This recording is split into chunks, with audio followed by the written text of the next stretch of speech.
Welcome back to the Opposition Podcast. And as you can see in that 10-minute countdown that everybody loves so much, especially the sound effect that I've put on there, the ticking clock, you see that I'm rushing to always share it around, and I'm getting Rukshan to finally do some work on our show and find a couple of the stories I've been missing. So I appreciate everybody's patience, and all 1,554 of you now tuned in. Welcome to the show, and as usual, make sure to like, comment, and share it far and wide. Invite other people to join us on this show. Rukshan, how the heck are you? Life must be good when you do nothing. Definitely, life is good. I'm still barely walking, so hopefully this week I'll be, able to get back on my feet and move around a little bit more. I am improving, so that's good. So I've had a lot of time, to reflect on things, and I'm actually very proud of us to continue to do this Someone every says you look week. yellow. I don't know if that's like a racial slur or they're talking about your A colours. little bit Either way, I bothered. love it. Yeah, let me just tone down the yellow just for that individual. Just give me a second. Let's There you go, a bit less now.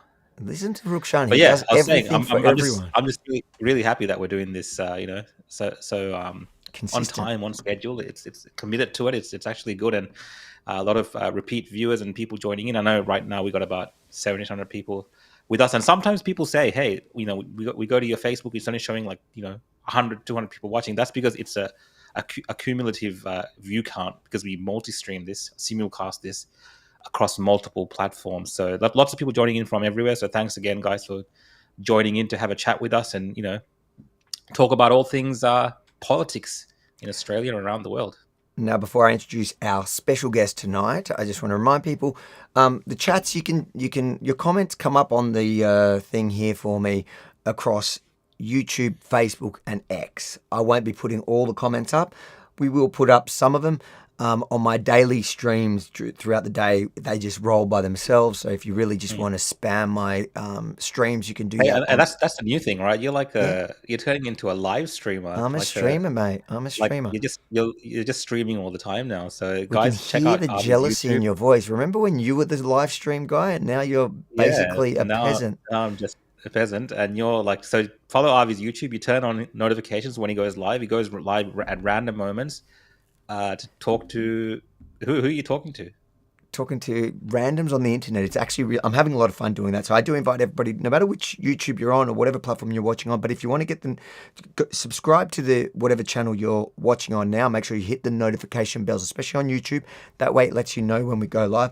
I've been doing these live streams for hours, just debating randoms on the internet. Well, chatting, but they generally turn into debates because Yeah. it's me, let's be honest.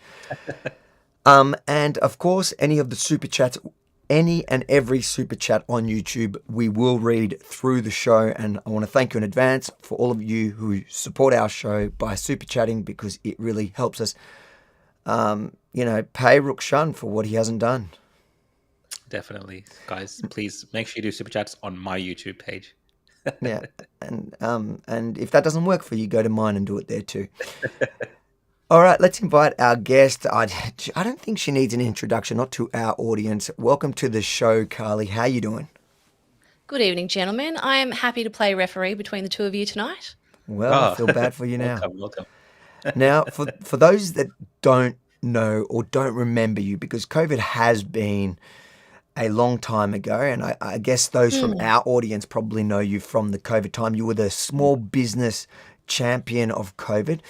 But, that's a past that I don't like to remember myself. So who are you? And let's start with where they can find you, and we'll end with that as well. So at the end, if anyone thinks you make any sense, because I compete with you for my wife's attention. She's more focused on your content than mine. So tell people who you are. So on all platforms, it's Carl's J Soda. You guys may have seen me. I've got a podcast with Topher Field now called The Oddcast.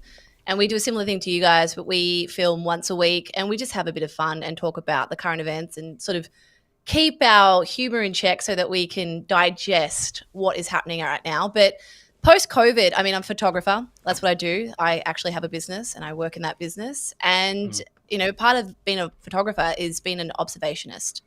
And I have lots of conversations with people, as you can imagine. When you point a lens at someone, you can you have this like vulnerable exchange with them. And I work with so many small business owners, SMEs, people who are trying to get their business off the ground or trying to recover post-lockdown. And it's amazing what people volunteer when then they're in that setting with me. And through those conversations, I learn a lot about how people really feel. And I feel like now with the way things are going and the way we police our own speech, we self-censor because everything's so volatile. I can tell you now that when you get down to brass tacks with people, no one's happy with what's happening. But I feel like so many people post-COVID, particularly Victorians, right? You think about what happened, how long they were willing to go along with lockdowns. That's the average Victorian. There's not, I don't like being nasty to them, right? It's easy to call them sheep or say they're spineless. And I know a lot of people say that. You do have to meet these people with some empathy. There is genuine fear there. And I guess that's sort of what I observe in my workings with these guys. So that's kind of who I am now. And I'm just that ranty, bloody photographer. That's I can actually relate to some of the things you said about photography, Carl. So you do really, people kind of open up to you. They get really comfortable, especially if you work with them multiple times. And you do meet a lot of interesting people from lots of different backgrounds. And I know you've photographed a lot of interesting people over your time. Before we talk more about politics, what's the most interesting person that you've photographed and why? I've got to say, probably my favorite person that I've worked with is Gordon Ramsay. That was completely unexpected. And I can tell you, I've never met such a awesome person. Like Gordon, obviously there's TV Gordon and everyone thinks he's like that in real life. He is one of the most hardworking, kind, genuinely complimentary people I've ever encountered. I had a lot of fun. I got to work on his TV show, Food Stars, with my best mate, Sally, who's a commercial food photographer. But Jordan Peterson is probably what a lot of people know me for. And I know Jordan is a contentious figure, particularly now. But that was a really interesting experience. And through that, I ended up traveling with you, Rukshan, to ARC. And Avi was there too. And then I ended up in rooms with people that I had no business meeting. I've met Elon Musk. I've met a few people. But yeah, it's really interesting. I think having your camera on you is a really great way to start and initiate conversations. It's a good icebreaker. And it's weird. It's like a truth serum. As soon as I put my camera up to someone's face, it's like that veneer that they put on just melts away. And then all of a sudden they're looking at me in the eyes and we're just having this honest conversation. So yeah, it's pretty cool. Well, the only veneer that's hard to break is that of the political class. And we're seeing a bit of, politics as usual in Australia, Avi, with a defection. From the look Greens. at you. I like how Rukshan's usually the one I've got to move on, but tonight Rukshan's getting things done. Let's watch we'll watch the video. Yeah, watch the press. Western Australian Senator Dorinda Cox has defected from the Greens to join the Labor Party. Our political reporter Olivia Casely joins us now from Parliament House to tell us more. Olivia, Senator Cox cites a loss of confidence in the minor party. This was a bombshell development yesterday afternoon. Senator Dorinda Cox announcing that she is leaving the Greens to join Labor because she says the party aligns more closely with her values. She was a member of Labor during her youth, for example. This defection, though, it has angered members of her former partner who say that Senator Cox has been under pressure over bullying allegations that emerged during the last term of Parliament. But Anthony Albanese addressed this yesterday when he stood alongside Senator Cox to announce this move in politics, saying that he believed that those had been dealt with appropriately. When it comes to the broader composition of the Senate, it's not going to change things too much. Essentially, Labor will now have 29 spots. The Greens will have just 10. But symbolically, this is a major blow for the minor party. They lost 3 of their 4 lower house seats at the election. They also lost their leader, Adam Bant, who didn't retain his seat of Melbourne. Ultimately, looking forward, there is a question mark over how Senator Cox will square some of her views on, say, the environment with the Labor Party platform. So just last week, for example, she spoke out against the Albanese government's decision to extend a controversial gas project called the Northwest Gas Shelf. So a question mark there, but definitely an interesting time in politics. An interesting time for sure. What's your reaction, guys? The Greens are radioactive at this point. I think they've got a huge PR issue. I mean, it's easy to make this comment, but I think the alignment with people like Abby Chatfield and the volatility that comes with being part of that activist crowd has made the Greens very, very toxic to your general, Australian voter.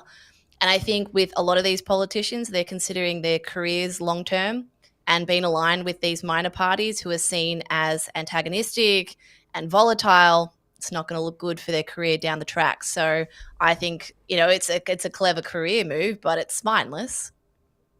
People in the comments are saying they're sick of people defecting from the parties that they get elected with, which is true. But it's interesting that it's gone from, because usually it goes from the major parties or a bigger party, and they defect to usually as an independent.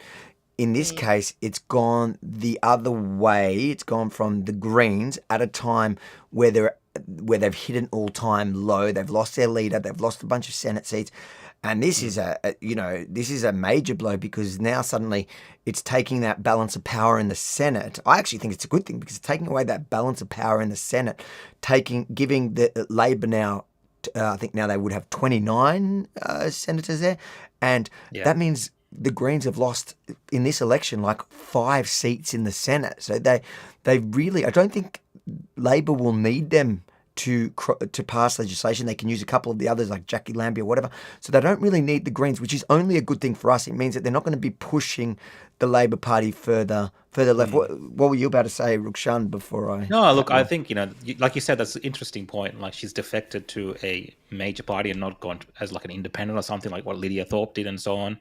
So, and I think the reason for that is she's probably someone that wants to stay in political office in the future as well. So having the backing of Labor obviously makes that a lot easier for her to contest her seat again. I'm not sure, she wasn't up for election this time, was she? She was already so she's up next time, and I think she knows time, right? There was also like a lot of internal stuff going on in the background. Internal fighting within because she did put herself up. She didn't get down. Something with Marine Faruqi. So there is internal politics there, and there's obviously the allegations of bullying. I don't know if that's for the Greens because party, like they're all like these kind of activist characters in the Greens, and they all kind of have their own little egos. And like Marine Faruqi is a great example of someone who are you guys related? She's obsessed. No, we're not related. She's obsessed. She's obsessed with like Pakistan and Hamas. That's why I thought you might be related.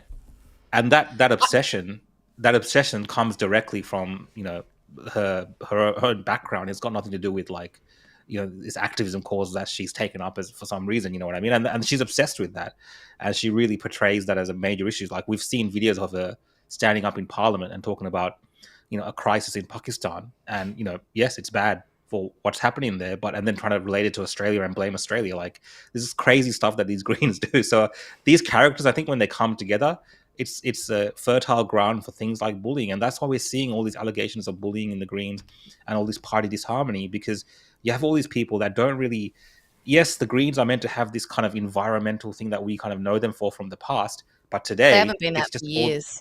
And today it's just all these kind of crazy activists who thought they wanted to be a bit different to Labor, and they just don't get along, I think, internally. So, Adam Bant's out, and you said they're radioactives.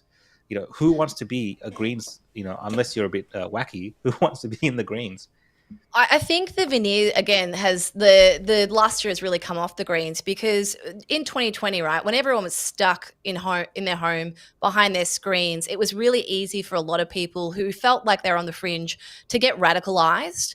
And when you had different Greens senators coming out at certain points, I mean, Lydia, when she was part of the Greens, she'd come out on behalf of the Indigenous. And then you got Adam Bant, who's coming in and talking about, all the little things like dental into Medicare and, rental help for the renters. And then you've got all these little factions. The issue with the Greens is their messaging has no brand. It's all over the place. And it's whatever the current thing is that a couple of them get behind. And the problem with jumping on the current thing is it alienates most people. You're speaking to a really small minority. And I'm not saying that these issues aren't important. Like you talked about Marine Faruqi talking about Pakistan. There's nothing wrong with that. She's Pakistani and she wants to talk about it. Okay, that's fine. But the problem is right now, your average Australian is doing it tough through a cost of living. They've just had record high interest rates. They're really struggling. There's so many different things happening at the moment that when you have Adam Bant, who refuses to stand in front of the Australian flag, and then Marine Faruqi, who's talking about Pakistan, your average Aussie's like, what about us? Do you know what I mean? Like, let's not forget the elephant in the room. You had since October 7, they've rallied more for Gaza than they have ever for Australia. This is and I think that really affected them. It's to the point that you've been making throughout this. It's all these, the issue of the day. And that specific issue is so divisive, they really put all their eggs into that basket right up until probably a few weeks before the election, where they realised that Australians are not completely sold on this issue, that the last year and a half may, and it cost them. I think that cost them. I think Pakistan as well. I think all these little issues that they go on about, and even the Greens have realised. And it's funny to see the ABC make it about bullying, because if it really was about bullying, her defection about bullying, because they're saying that she might not get pre-selected or whatever, if it really was about bullying, there would be zero Greens party, because the party of so-called tolerant left, the tolerant left has been proven time and time again to be so intolerant of everyone else, but also each other. Yes. Well, you just had to look at the way Abby Chatfield campaigned on behalf of the Greens. I mean, she's a volatile person at the best of times, but their method of trying to persuade people is to basically chastise you or humiliate you or bully you until you submit. And Abby Chatfield, she's most known for doing the claps like, you are an idiot, you're dumb. And like that's their only comeback. Either agree with me 100% or you're an idiot, you're lower than me, I'm smarter than you. And again, that kind of messaging doesn't work. And when it comes to the Gaza-Israel stuff, I'm not going to sit here and say that between the three of us, we're able to solve this issue. Avi, I'm sure you feel differently. But like, you got to think about how disruptive the messaging is around the Palestine issue. I'm not saying that you can't care about it. That's not what I'm saying at all. What I'm saying is when it's protests every Saturday, it's every comment thread, every article, everything has to come back to Palestine. It's exhausting. And what happens is you get people to go offside.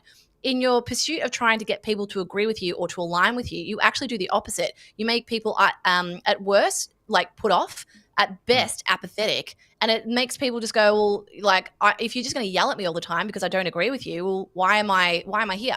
And that's why I think you're seeing a lot of people fall out of love with the Greens. I think traditional Greens voters aligned with them because of the environment, and not just from a climate change perspective, just more from a conservation point of view. That's what Bob Brown did when they started the party. But now it's no longer about conservation. It's about this climate activism, and everything's volatile. Everything's violent. Avi, you've been to all those protests in the city. These aren't people that you can have a conversation with. Rukshan also has. I think Rukshan got a taste of the Avi life when he started covering those protests, because he came out of COVID. He was used to, just live streaming protests, and then he went to a protest where he was perceived for some reason, just for his guilt by association with me, to be the enemy. And he realised how even dangerous though you got the right this tone, Avi. Rukshan, sorry. Well, I mean, this is the thing. I've attended they've had pro-immigration rallies against people who are anti-immigration. Even attending those rallies, just because of the fact that they associate me with being someone who's more aligned with the right. Even there, as an immigrant, that fits into their worldview of what Australia should look like, because that's kind of the idealistic thing that they push a lot of. Well, even there, I'm rejected because, of course, I disagree with their ideas about multiculturalism. So there is this disconnect with the Greens. Like, the things that they say they represent, or just the left in general, don't always, gel and add up in the way that they like to portray to the rest of the world. And to your point again, Carly, I don't think, like you said, they don't really represent or speak for everyday Australians and mainstream Australians broadly. They just don't do it, and that's why they've turned to people like Abby Chatfield. I'm telling you, there's not people who are coming, home from work after a hard day's work, listen to Abby Chatfield moan on about different things. It's just not the reality of what people are doing in everyday life. Maybe there's a subsection of young people and young Australians who are disinfected, disenfranchised with how the government's going and stuff that listen to people like her. But in general, most people wouldn't listen to her. So they are all over the shop. I don't think they can so easily bring that back either. I think it's going to be a very hard, drawn-out task for them to actually try to regain some of their previous luster, and especially because of this whole, they've turned into the party of terrorism in many ways. They were so blinded by the issue. Yeah, they were so blinded by the issue that they became like people who were advocating for foreign terrorists in a way in Australia. Yes, we should all speak out about issues which are happening that impact people around the world, and like you said, that's fine. I don't agree with you that Australian senators should be speaking about Pakistan. Just like if I was in the Senate, I would not be talking about problems in Sri Lanka which are unrelated to anything to do with Australia and making up connections. I just in general, I don't think that's what Australian senators should be doing. Primary focus is Australia, 100%. But these guys were beholden to their views to such an extent when it comes to the Israel-Palestine issue that they would, were having issues. I believe you can correct me, Avi. Issues condemning what happened on October 7th initially. Absolutely, and all these people, and it was just crazy.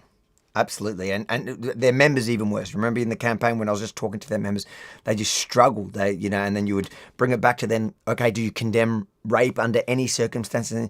And you see this kind of hypocrisy and failure to even abide by their own moral compass, their own worldview when it comes to Jews. So, and I think Australians realise that. But one thing I've got to say with what you just said, I didn't want to interrupt you because I'm practicing. My wife's telling me to practice to stop talking over people on these things. So I'm working on myself. We'll see how we go tonight. But you did say that, they rejected you, the Palestinian protest, and I know people are going to be shocked by this. Well, this is the thing. This is the thing, right? I went to my first. Wait, but what if you interrupt me? Am I allowed to? No, I'm interrupting you because I just want to put this out there. I went to my first pro-Palestinian protest when it all kind of kicked off, at the invitation of Palestinian Christians that wanted to take me there and show me all this stuff. And the first one I went to, I was pretty much like I was tagged by one of these kind of lefty Antifa types, and they'd put a few bodies on you to kind of watch you the whole time and intimidate you. And they saw all this happening, and then beyond that, obviously people just try to come and attack you because they're like, oh well, he doesn't belong here, and that eventually became the whole Palestinian group. At least some of the protesters that were there as well. The guy that ended up assaulting me as well, because it's this kind of idea that if you are friends with a Jewish person that supports the state of Israel, well then by extension you are also a legitimate target for our hate. And so what I wanted to say is that Australia. What I wanted to say is they were right about rejecting you. It was just for the wrong reasons. Yeah, so I was coming out to defend them. I mean, you don't need to be as journalists, as people that cover these things. If these guys, they talk about the free press and all these things, if they believe in those things, then everyone should be able to work there and cover. It's funny they even picked on. Did you remember that TikToker? There's that. They probably thought he looked like me because he was. He was like a Sri Lankan. I think he's Sri Lankan or Indian. And he was completely confused because he's not from Melbourne. He was shocked, and I remember at the time. I think in the comments or something, he may have said that somebody confused him with me, maybe, or something. I don't know. Yeah. Anyways, it's just so funny. Those guys don't do themselves any help. Let's read a couple. We've got 3 super chats before we move on to the next thing. Rukshan, do your job. Yeah, sure. This is from Katandra Grand Prix. Carly, that Goulburn Valley machete story that you had in your Instagram story today, I actually live in the region near Shepparton. We're going to get onto that stuff, but what was that story? We'll come back to it, but what was that story? Yeah, just more of the same. This time it's hitting the rural towns, so it's not just centralised in the city. I don't think it ever was centralised in the city. I think people have just noticed people like it. To pretend that it exists in a vacuum, yeah. Another comment from Katandra again. Found out I'm eligible to run for state. That must mean, is that because you are a dual citizen? Because I'm assuming that's what you're referring to. I'm assuming, maybe not. because I know you've got to. I don't think you have to renounce dual citizenship to run for state. You don't State actually. I office. know that for a fact. And one more. This is from Dream M. Thanks for the super chat. Faruqi, Minister for Pakistan, Payman, Minister for Gaza. No wonder they Renault their one on the nose. Reno, they're on the nose, yeah. I see what you're saying there, and I tend to agree. I think that that's what's happened, and that's what you see happening. I think that's what's annoying Australians is that when you vote for people in Australia, that's what you want. And I think even Payman has cottoned onto that, and that's why she named her party, even though she's all about advocating for Palestine. She's been going on about that stuff. Yeah. She named her party. She didn't name it the Islamic Australian Party or the Islamic Australian Voice. She did the Australia's Voice, which clearly people saw right through because they didn't achieve very much. Let's go on to the second story, another interesting one. This was sent in to me yesterday by a viewer. Thank you to the viewer who sent it in.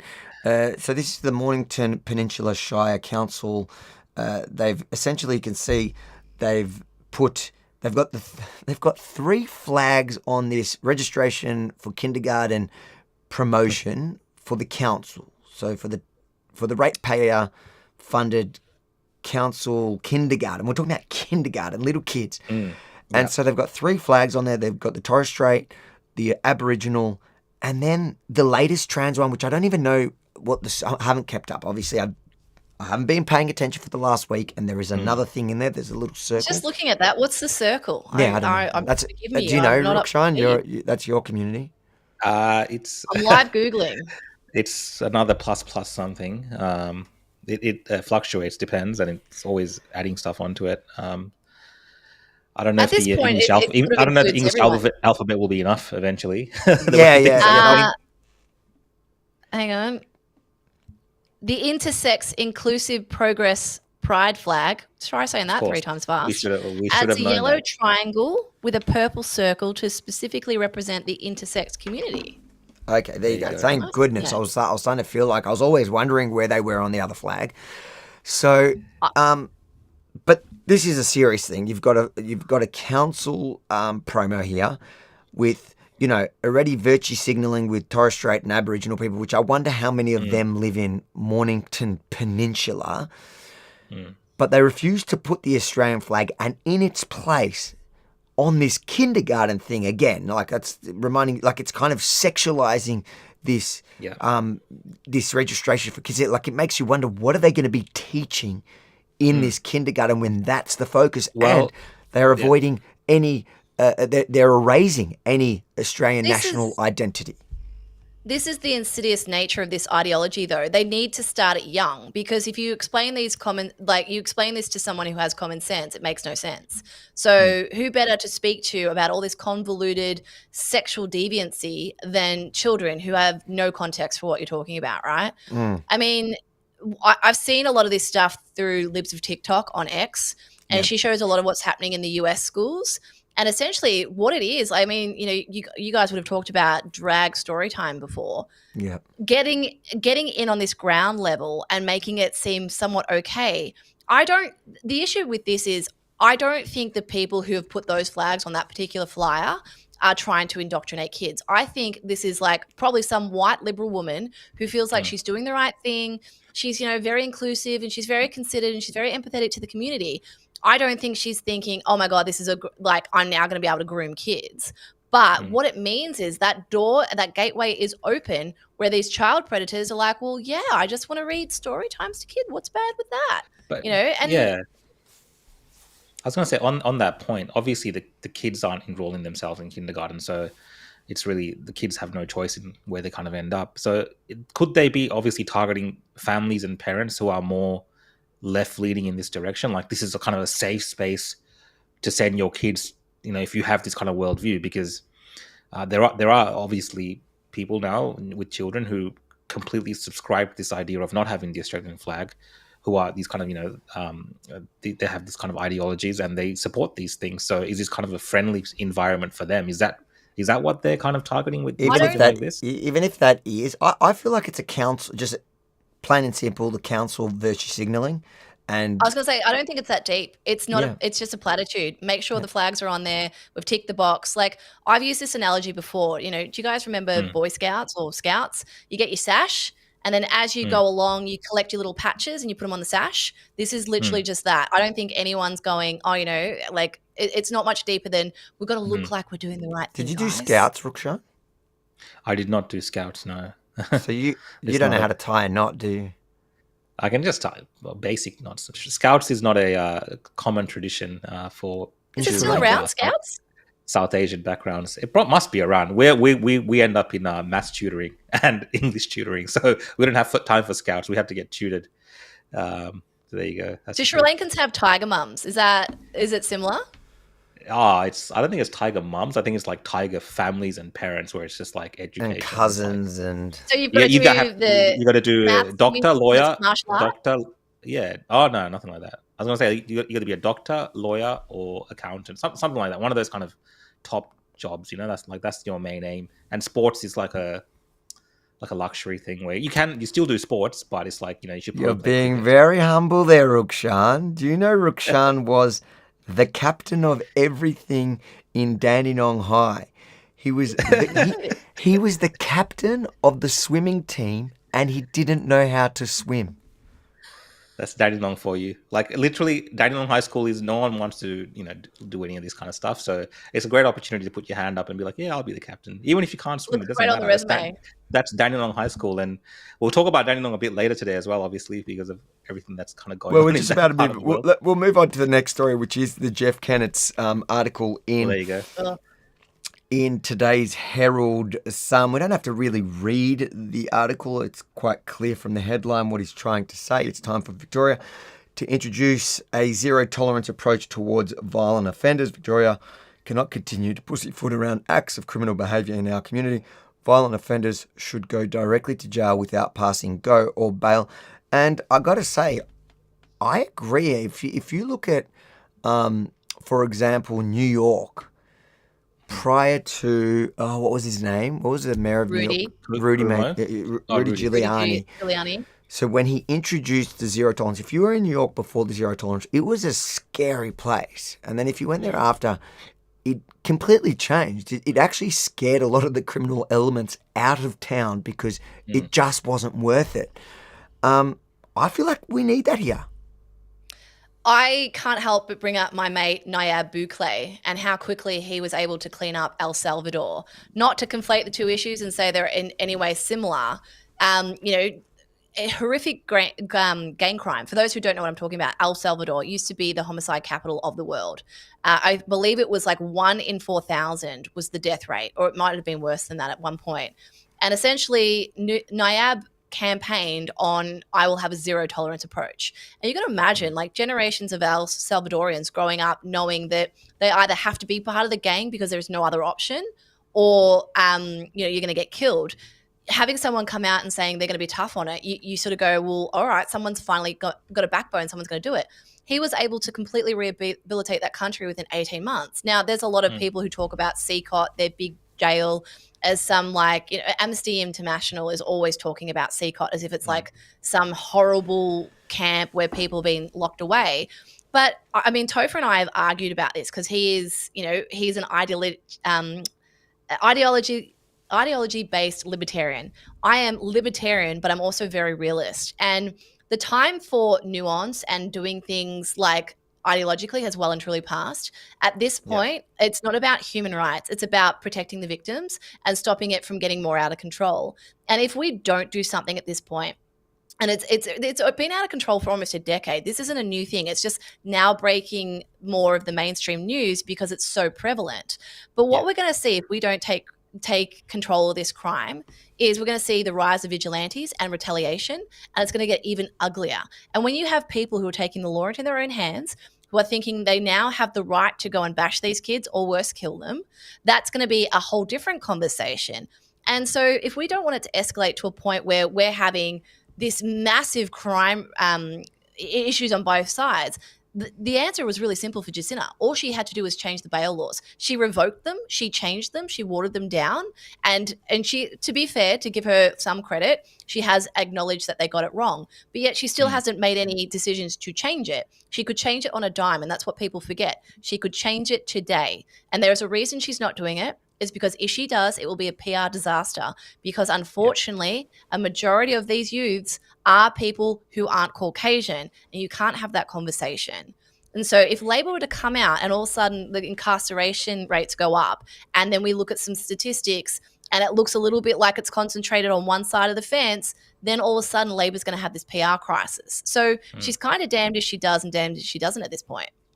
Yeah, you can tell they're kind of in a mess with all of that. But to your point about El Salvador, I think that's kind of the complete decay of society. Like that's where you end up when you don't touch these topics and let it kind of get out of control. And in a weird way, Victoria is kind of like that when it comes to crime.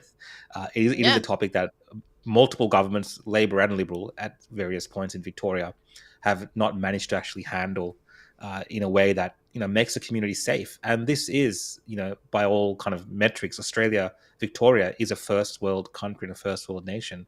But we are now seeing the introduction of this criminality, this violence. Well, it's not only that; it's normalization of it, Ruksha. Normalization of it. So I spoke to someone today on X. They were just giving me an update on a story that I published the other day, and they were saying that just instances of these kind of I'm just going to say how it is, these Sudanese or African gangs that are roaming around in the southeast suburbs, for instance.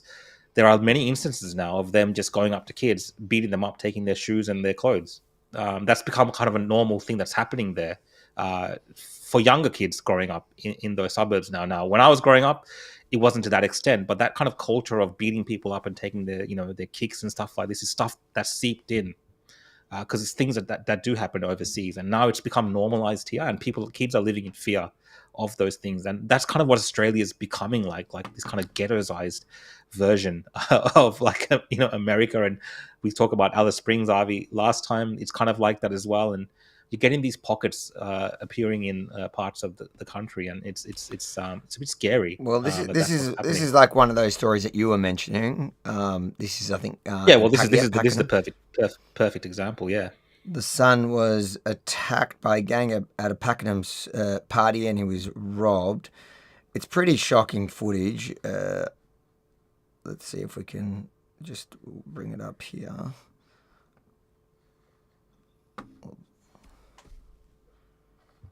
Not playing the Herald Sun's. I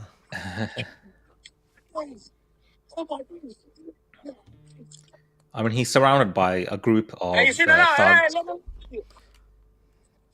masked up. I believe they've gate crashed this party, and now they're beating him up, pretty violently there.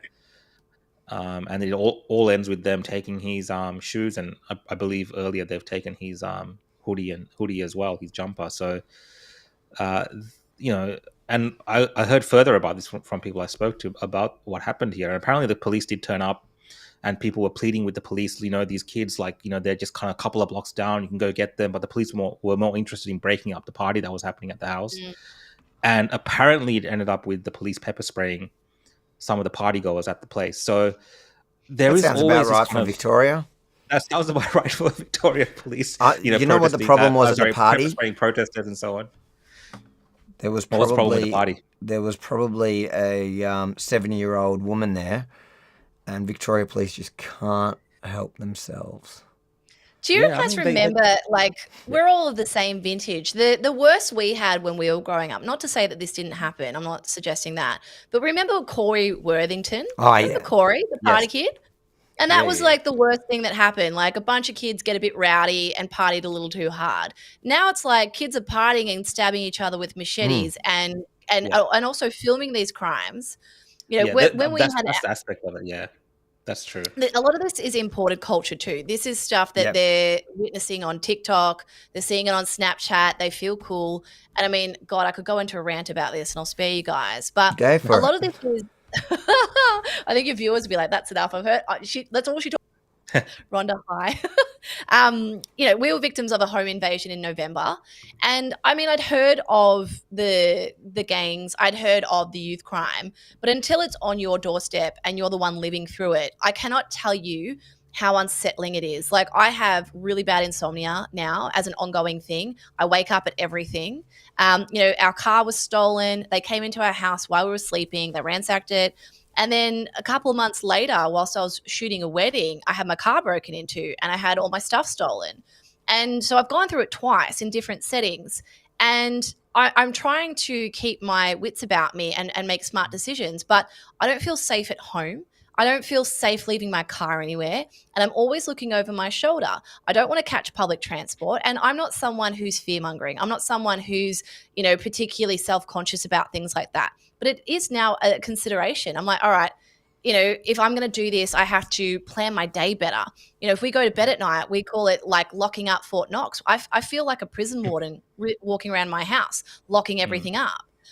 That's just my personal experience. Unfortunately, what's happening now is it's so prevalent that it's very hard to find someone who hasn't been impacted either directly or through a loved one. And my frustrations with Victoria, and, this is something that unfortunately happened during COVID, is unfortunately our tolerance for putting up with this crap is really high. So lockdown, we lasted 2 years until we finally went, all right, enough. You think back to that big protest, it was November in 2021. We had gone through 2 years of lockdown. Now with youth crime, what are we, like 5-6 years into the really bad, and now it's escalating. You got to remember, Daniel Andrews laughed and mocked at Beck Jardin when she talked about it in 2022. Yep. Now it's 2025. And it's, we're not just talking about home invasions, we're talking about machete attacks. And there's got to be something wrong with our system if we can have a kid slash someone with machete and end up on bail with $100 fine, which is less than a parking fine, but we can say that displaying a swastika is a hate crime. I think our priorities are completely warped. And I think a lot of this comes to do with identity politics. We're afraid to have the real conversation. And that real conversation is, why is it we are not teaching these kids consequences? They're clearly not learning about consequence in the home. And I'm not just saying it's a failure of parents. I can understand that there's a lot of different things here. It's socioeconomics. It can be a lot of influence. It can be social media. I understand all that. But there's no point. Poor immigration. It can also be poor immigration policy. We can argue about what the causation is, sure, and sure, that's definitely worth a discussion. But at this point, discussing the causation at this point isn't helping either the victims or the future victims. At this point, get them off the street. And I mean, I hate bringing up an Andrew Tate quote, but my partner and I talked about this. He did make a solid point about, you just have to humiliate a few of them and it will set the precedent. And that's what Victoria needs to do. Now, of course, they're not going to do it because they're underage and potentially they're a minority or they're immigrants or whatever. But what you need to do is make examples of a few of them and they get locked up not for 6 months. I mean 5 years. I mean, if they're 14, they're locked up until they're 19. And during that lockup, there is an incentive for them to join some apprenticeship program, whatever it is, become a plumber, become a tradie, learn a skill, get good at that skill, and let them start to learn what happens when you get rewarded for being someone who participates in society. And I think call me controversial, if they're in jail for 5 years, and it should be a minimum 5 years because they need to grow out of it. A year's not a long time. 5 years, that's a long time. You're going to grow out of it. All your friends will have moved on. They'll have all gone and got jobs, got partners, traveled, whatever. You've just come out of jail, but you've come out with a skill. You can immediately go and start earning some work and you will have a totally different worldview. That's what needs to happen to these kids. Yeah, I think, Avi, I watched recently, I don't know if it's published, the Destiny thing that you did in New Zealand. Is that available for people to watch? It's not yet. It's just about to drop. But thanks for ruining the surprise, man. Like, just only like I didn't almost mean to ruin it. 4,500 people here for you to break it. But no, that's cool. sorry, Nothing's safe with Rookshine. The point I wanted to make is the streamer or something else. No, not just mate. It's a documentary I've done in New Zealand, which has taken a while to actually produce, but it is about to drop, ladies and gentlemen. You heard it here first. You heard it here first. but I wanted to bring that up just because even I've seen that church firsthand when I went to New Zealand, and they have these programs for Yeah. like these kind of youth problems, these gang problems, and sometimes the state is not the answer. Even like Yeah. sometimes you need this kind of community wide solution to fix this If before you it ask becomes worse. Topher, the Because, state's never the solution.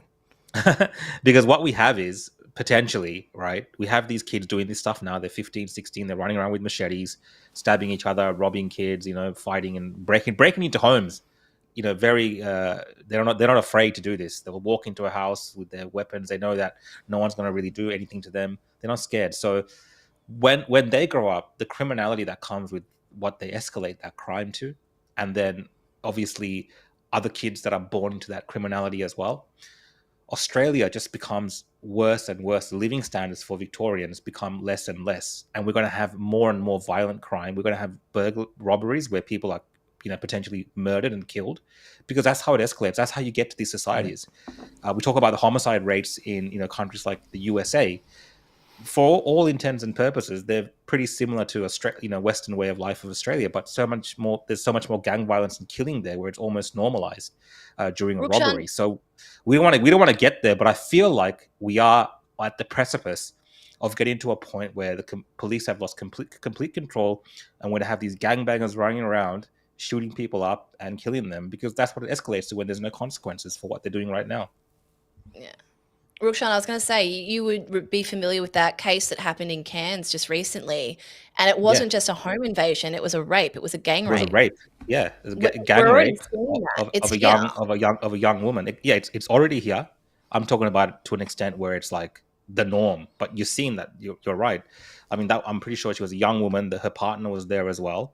Yeah. He made her. And Sorry, they made him watch. Yeah. they made him watch, and there was a gang rape by these. I believe they're youths as well. So this is not what we should be tolerating becoming the norm, and they're not getting on top of it. And I think it's just going to become worse and worse. And many people who are not used to this, they're going to struggle with it coming to their towns as well. So I grew up with a little bit of this kind of violence and stuff around me in Dandenong, and it's kind of not weird to me, like seeing these groups of people hanging around and fighting and gang. It's not really strange, but that's because it was kind of normal there, but it's kind of Somebody spreading says out that a lot of notable to a people certain come out of extent. Dandy High. Is that actually true, or is that? I think there is actually a few people. Name me one. Rukshan. Who's that? Rukshan. Who's that writer? There's a writer, Notable. Jeff Hildebrand. What's his name? Hildebrand. Joe, the ABC Joe. dude. I don't know what his name is, man. Is There's a Joe guy, he's got curly Hildebrand hair. from Dandy High? Or are you just taking There's that? there's a few, man. I don't know who they are because that's not They're stuff so we're taught at notable Dandy that High. you can't recall them. Yeah. And while we're posting fake news comments, we'll go with this one. Rukshan is a quiet achiever. Well, someone was saying that in the comments. Sorry, guys. In the comments, I just read someone was saying that Rukshan is the wrong color to be talking about these issues. Hold on. These are liberal platitudes spoken by Rukshan. He's the wrong color to speak about re-immigration, and that's a major problem in Australia now. Just too many Asians and Africans. I think the people who are immigrants, people that look like me, have to also talk about these issues because also we're impacted by them. One, we're Australians. But, if these communities are not engaged in what their youth are doing and the criminality that they're causing and the impacts of that on wider society, well, you're not going to have solutions because, you've pointed out a few times, Carl, like the, kind of white liberal, leftist activist individuals in Australia, they have a different stance on these issues and they like to close their eyes and pretend, diversity, hoo-ha, everything's going great. That was just, that gang rape. That was just, because he had a bad upbringing. It's nothing to do with anything else. Let's move on. So we can't have that. And you need to have people who have actually experienced these kind of impacts on their societies and their lives, and maybe their parents have talked about it, to address these concerns as well. So I think it takes. But I don't know what you guys are complaining approach. about. There's a new machete band. None of this is happening. It's all better. Oh, what's this? This I think is the one that you guys were referring to in your story. So 2 teenage boys injured in suspected machete fight in Shepparton, Victoria. Up to 20 youths were involved in the fight. So, suspected machete fight. I don't know Yeah, Those damn machetes, like they've been Harry Pottered or something. They just seem to be able to pick themselves up and cut people. I mean, it's incredible. Yeah. So, and police obviously they say that they were taken to Golden Valley Health with non-life-threatening injuries in a stable condition. No arrests have been made, but it doesn't even matter if there were arrests made because they will be out on bail, just like we saw with the case that got the whole country speaking, and what rushed through this new machete ban was the six Northland one. people that in Northcote Shopping Centre, Northland Shopping Centre, that were involved in that machete fight. 4 of the 6 of them were out on bail by the time the machete ban was introduced. And they were already on bail. They Yes, already had previous and you were right, and they were breaching bail by committing those offences. It's an absolute joke, the whole system. Just before we move on to the next subject, Rukshan, these are your jobs. Yes, it is a dual citizenship, so that's saying that they're going to run for state and do it. Good on you. Sorry. Rukshan, just back on what you were saying before about like that nasty comment that you got. You just said when we were talking about this that in Sri Lankan culture, it's about being a doctor, about being an accountant, and there's like pressure on you guys to do really well. You get that also in the Chinese community, and you also get it in the Indian community. There's a lot of incentive for the young ones to achieve. What I noticed in high school was like all ethnic groups, there's kind of like a gang elements, especially in the southeast suburbs. For instance, like, not saying like, there was no Indian gangs and stuff like that, but it's kind of like a different type of thing, right? And there was like Chinese, has there been? Hold on, give me the name of a single Indian gang in Australia, just so I can have a laugh. The criminal activity or the things that they do which are wrong are kind of different. So, for instance, like I know, like the Vietnamese and Chinese like kids that I knew growing up, they were involved in criminal activity, but it was like drug dealing and like these. But Vietnamese, but back when we were kids, there was massive Vietnamese gangs. Yeah, but they were fighting each other. Mostly, yeah, fighting each other. Yeah. Like they were machete fighting, but each other. Yeah. Isn't there like a criminal code of conduct with organized crime too? Like, for example, the bikies. I don't pretend to know what that code of conduct is, but like. They do business with each other and they try and not involve other people because they don't want the heat on them. The problem with these young ones is they don't understand that's one. And like generally those type of criminal activities, of course, drugs and stuff have a massive impact on society, and we shouldn't discount the type of impact that these organized criminals have as well. It's just as bad, if not worse. But the problem with these kids or these other youths who are doing this gang violence is, breaking into to homes of families in broad daylight holding machetes. That is a terrifying recipe for the children who are in the house, the parents who are in the house. We are also an unarmed population, as many Australians, that watch our show would talk about. The self-defense for many Australians is non-existent. You're likely to get in trouble for trying to apprehend one of these kids and doing some damage. Like that's kind of the place. Someone I know is going through that right now. Exactly. Someone I know assaulted some kids that broke into his home and is now on assault charges because he beat up these minors. And get this, the parents of the kids who got beaten up, who were in the house with machetes, are now trying to sue this person. Like, and there's avenues for them to do that. That's the illogical part that I just cannot wrap my head around. I said before on my Instagram that in Victoria now, displaying a swastika is considered a hate crime. And we've passed that law in Parliament. And that, I'm not saying that a swastika isn't a bad thing. What I'm saying is showing an icon is considered far more egregious than actually physically slashing someone up with a machete. I don't understand it. I said before there was a story on the news. It was a homophobic attack. It was a couple who were out running, and one of these youths came up to them, said some homophobic slur, and then slashed his arm open with a machete. That kid was out on bail within a couple of hours with $100 fine. Now, thankfully, this person, after some surgery, they haven't lost they haven't lost the function of their hand, but they could have, right? It could have been far worse. And I know there was that, I think it was an Indian man who was attacked with a machete in a convenience store in the city who is going to lose function of his hand. So there's so many different things here, but like whenever this is talked about in the news, if you see a swastika, it's considered far more egregious than actual physical harm. I just can't wrap my head around this.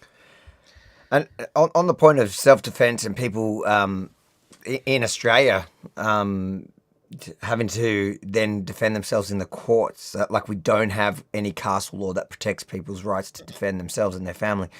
I remember one of the first campaigns I've ever run. This is when I had at gyms at the time. Was a guy called Ben Butterman, I think. Butterman, I think his name was. He was in. I'm going off the top of my head. I think it was Newcastle. Anyways, it was out of Victoria, either Queensland or New South Wales. I just can't remember where exactly. You can look it up, Google it. But basically, at the time, I remember his case. I campaigned for him because what had happened was he'd had there'd been a home invasion into his house. He caught what was an Aboriginal man who had, it was kind of the George Floyd situation. I think I remember this. Yeah. Yeah, the guy was like an ice addict, and he found him in his baby's bedroom, and he ended up doing what most people wouldn't have the guts to do. He confronted the guy that he found rummaging through his child's bedroom, and the guy and the criminal ended up kind of running away, and he tried to catch him so that he can hold him for the police or whatever, and a fight ensued on the street, and the criminal ended up dead, and he was up for murder charges at the time. And I remember campaigning, and I remember at the time, I wasn't who I am today. I wasn't a political commentator. I was running these gyms, and I just saw this injustice, and we campaigned to raise money to help him fight the charges, whatever. And he ended up, so before he won, the media at the time, when they were talking to me about the story, they would ask me, why would you do this? Why would you risk your entire credibility and your gym's name and all this on this random guy that you don't know the details of the story? And I basically said to him, listen, I saw that story, and all I could think is, I wish I was that brave. That if somebody did that in my house, that I would have the guts to defend my kids and my family like that. And here he's getting punished for it. I don't even think I have the balls to do what he did, which I think is absolutely right. And it's shameful that in Australia we don't have the right to defend ourselves even with look, I believe we should be allowed to have firearms in our house. And if somebody comes into my house and breaks into and is rummaging through my kid's bedroom, especially this guy, he had a rap sheet that by memory he was a rapist. He was like the most horrible person.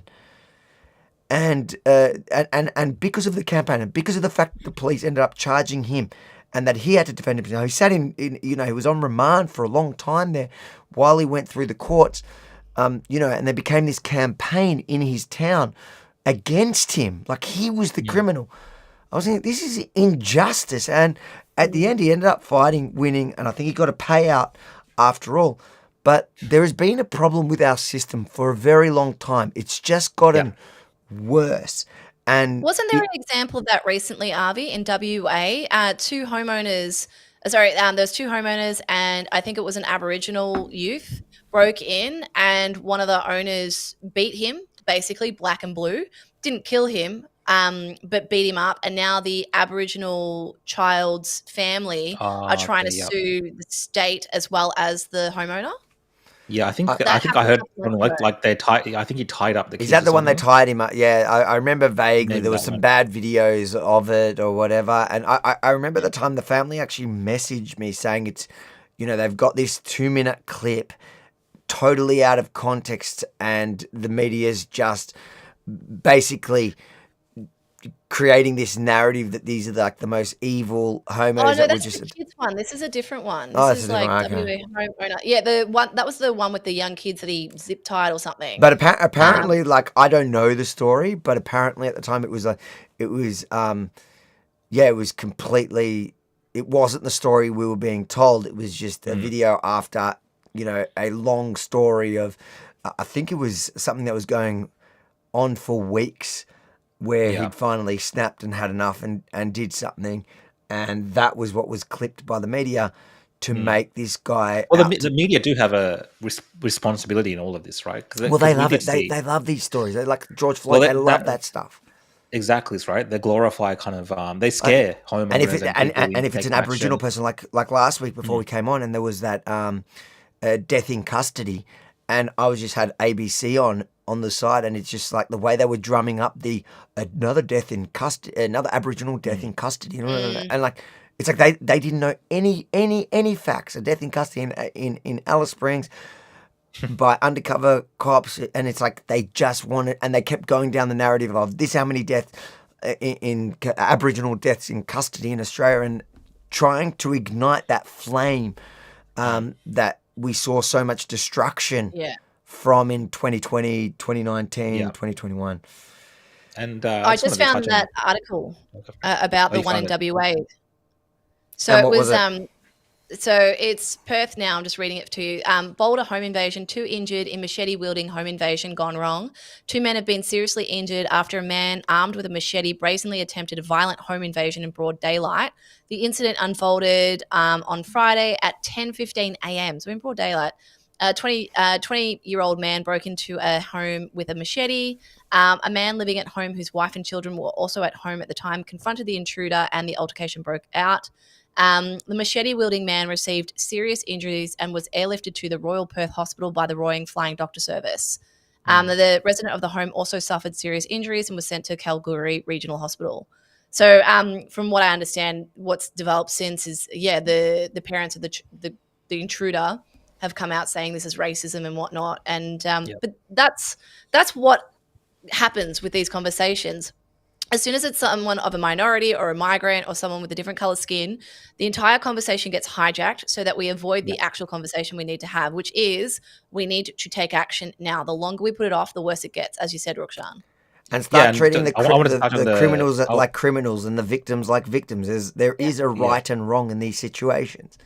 Yes. Yeah, and to the point you guys are both making, like vigilantism, I think is definitely got to be on the rise, because I saw the response to that video I put up, and a lot of the comments were about, okay, we need to take matters into our own hands. The police are useless, and there is an element also in Australia. In Victoria, there's this.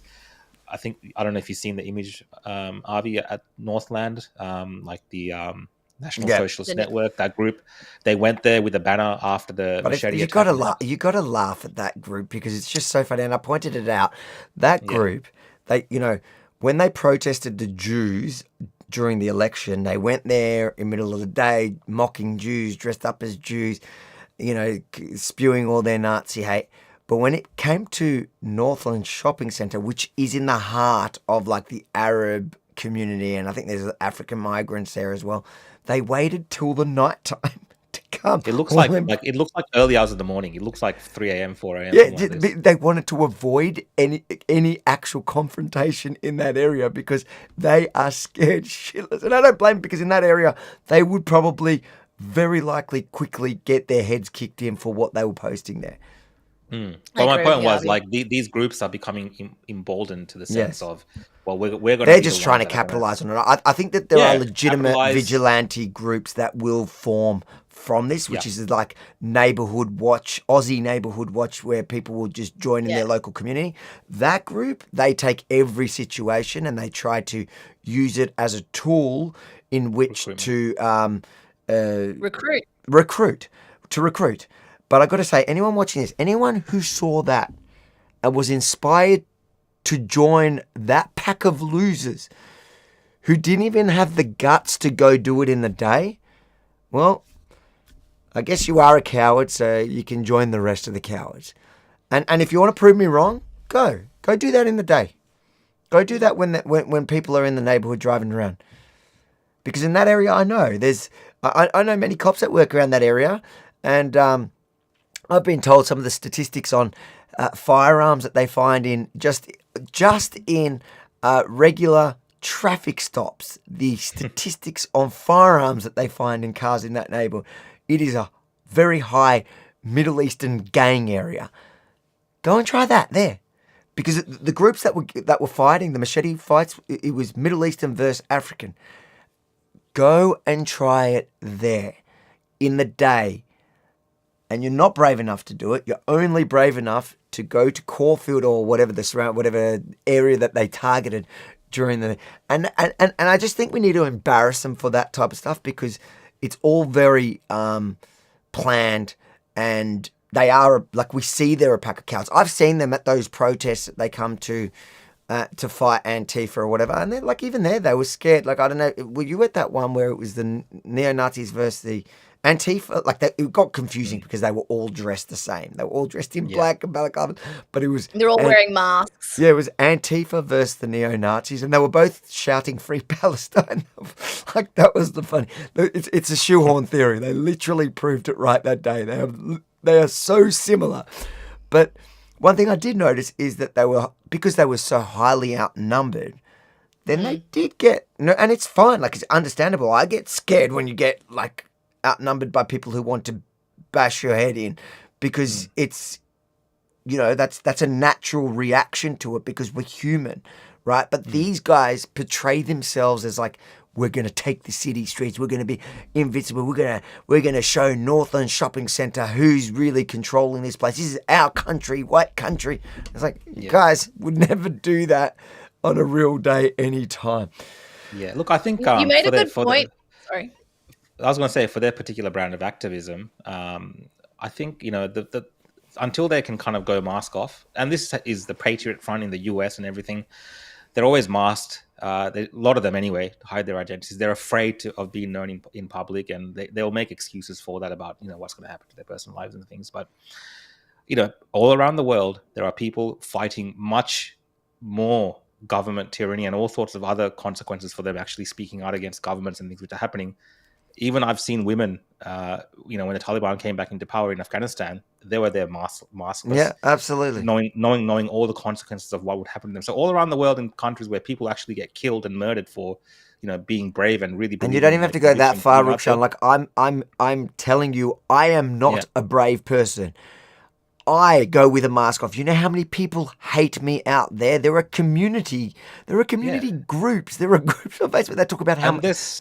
And you, Rukshan, like, you walk around with a mask off. People hate you because it's me. Consequences, like, this whole COVID thing. All of you guys would know. There's been consequences for my personal life and business and everything, because people know who I am on my face. I'm not anonymous. I'm not afraid of my views. I put them out there, and people know who I am. But I think a lot of these guys that kind of want to be like, oh well, we are the vanguard and we are all these things. They're just afraid of who they are. Either accept who you are and do it out in the open, and say these are my views and fight for those things. Otherwise, stop playing cosplay. Really, it's a form of theater, and it's not really getting much done in terms of real world difference. Like you said, just recruitment and nonsense, and so at times, in a way, for society in general, just as bad as some of these kind of gangbangers running around causing other types of havoc in society as well. Yeah. You guys made a good point. Oh, I think you said it, Avi. Like, what would be really beneficial here is to humiliate them, not just the wannabe neo-Nazis, these young kids. Now, I understand when it's crimes with minors, you've got to blur their faces. I actually think they need to be humiliated, and that might go against, other people's better judgment. But, what they're doing, they're filming their crimes. They're getting, if there's CCTV footage of them, they're posting it to their social media. They've got Instagram pages where they're putting up selfies of them with their stolen goods and, doing all these like weird little symbols, and, they're wearing their Nike outfits and looking all cool, and they're posing with their machetes. Like, they're proud of their behavior. What better way to deter it than to actually humiliate them? That's what needs to happen. And that's what we saw with Nayab. He humiliates his gang members, and it works. So before we go on to the next subject, let's read a couple of these super chats. Thank you so much for the super chats, guys. What have we got here, Rukshan?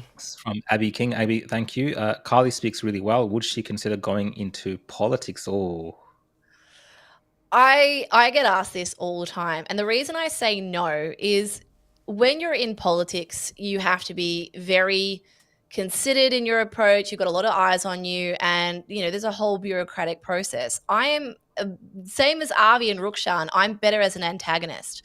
I'm better. I'm more useful doing what I'm doing now. The idea of me being bogged down with all the paperwork and all the pantomime of politics, I don't think that's beneficial. I do have to say, Avi is actually a failed political candidate. So I'm 100%. I just wanted to get that jab in there. He's tried and failed. So I did. I Who tried. for, Avi?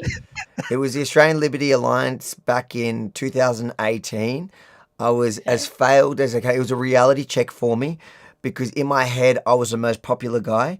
My campaign consisted primarily of going live on Facebook and chasing down Greens candidates, which landed me in court for stalking a Greens candidate who was running in the same for the same. I think he was running for the same seat or whatever. But like we had the same pre-polling booth, and I got charged for going to the pre-polling booth that he was in, and it was like, wait, what?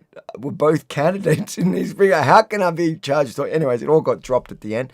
But yes, I failed, and it was a real reality check because not all of us can be as successful as Rukshan and be. No, that's not what I meant. And can be the captain of the swimming team when we can't swim.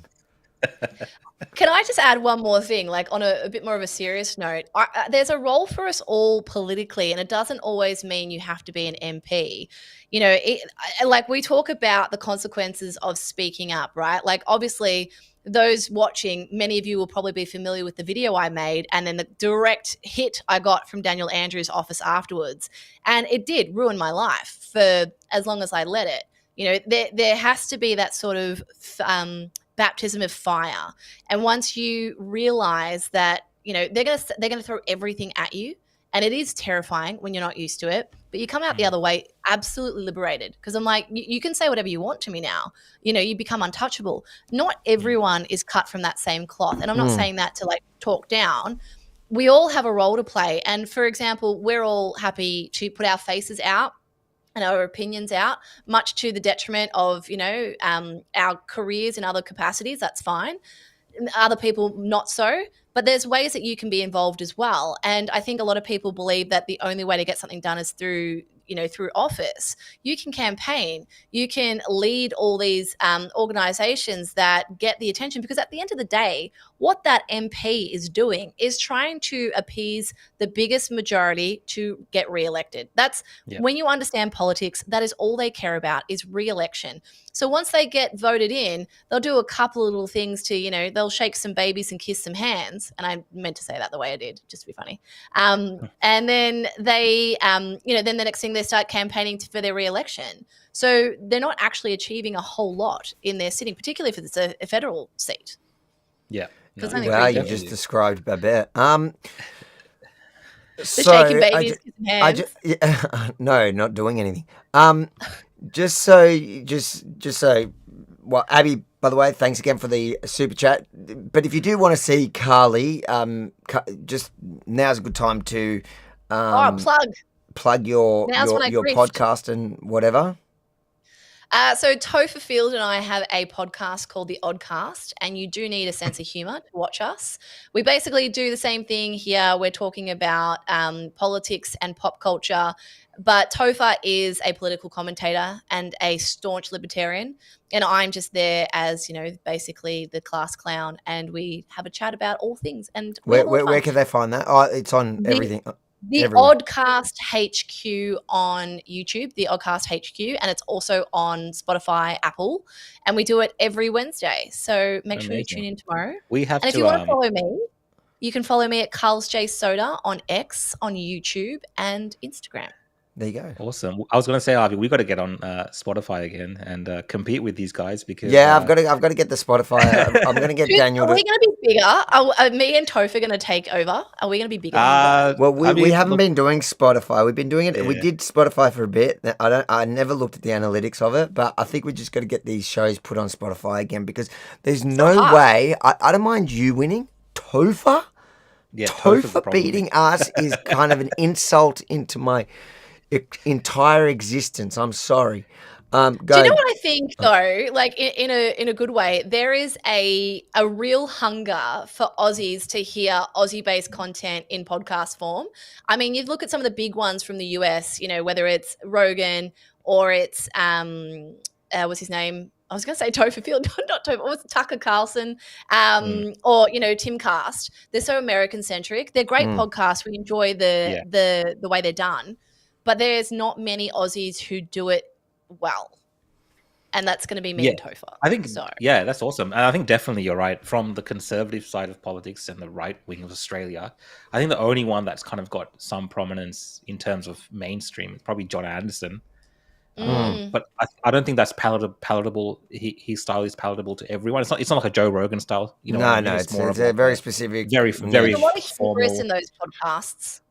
There's a bit of ego. There's a lot of hubris and ego in those podcasts. There's a level of detachment from the everyday person. I mean, as someone who specializes in marketing and advertising, I look at Joe Rogan and go, the reason he is Joe Rogan is because he appeals to everyone and he's not trying to intellectually flex. And I say that to people all the time, not just like in politics, that if you really want to communicate and get people to agree with you, talk to them as if you're their mate. Talking over them, trying to articulate using really like big vocabulary and trying to show how intelligent you are actually deters people. You got a chance, Avi. That's why people like me. I'm dumb as dog shit. So go read this one.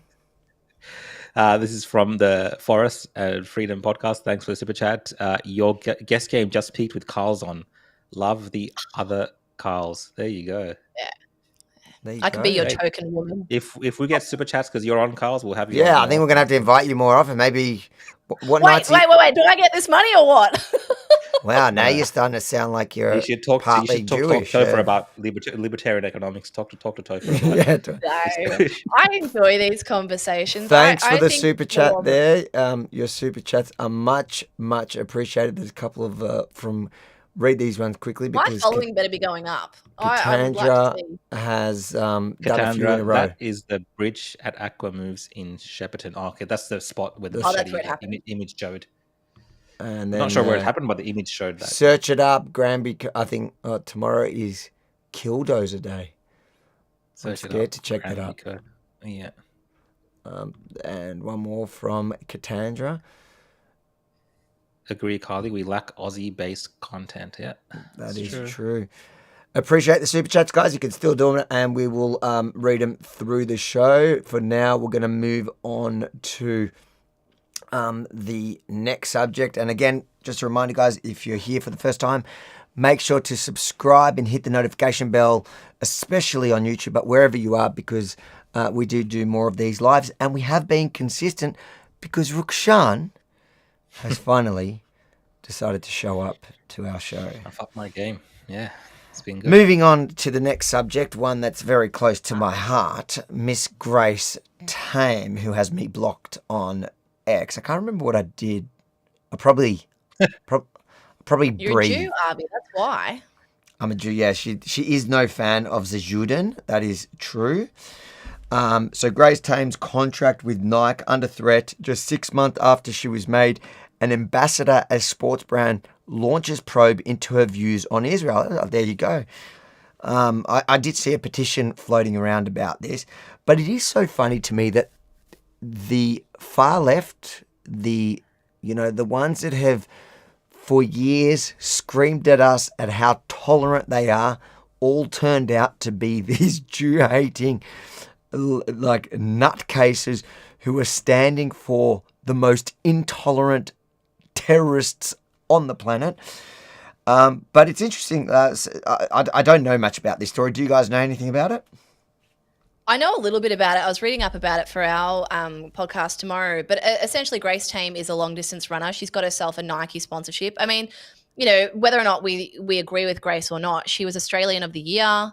She has done a lot to advocate for sexual assault victims and things like that, which, that they're all very noble causes. But, the problem with a lot of this activist class is they get really emboldened. And certainly when woke ideology had a chokehold on us during the pandemic, that's when they had their biggest platform. That has peaked. I do believe they've hit their glass ceiling. And unfortunately with that comes consequences for potentially taking points of view that aren't that palatable. And so, I mean, Grace is obviously a very staunch Palestine supporter. And unfortunately for her, the Nike brand here in Australia is run by an Israeli organization, which is on, I believe it is registered on the Israeli Stock Exchange.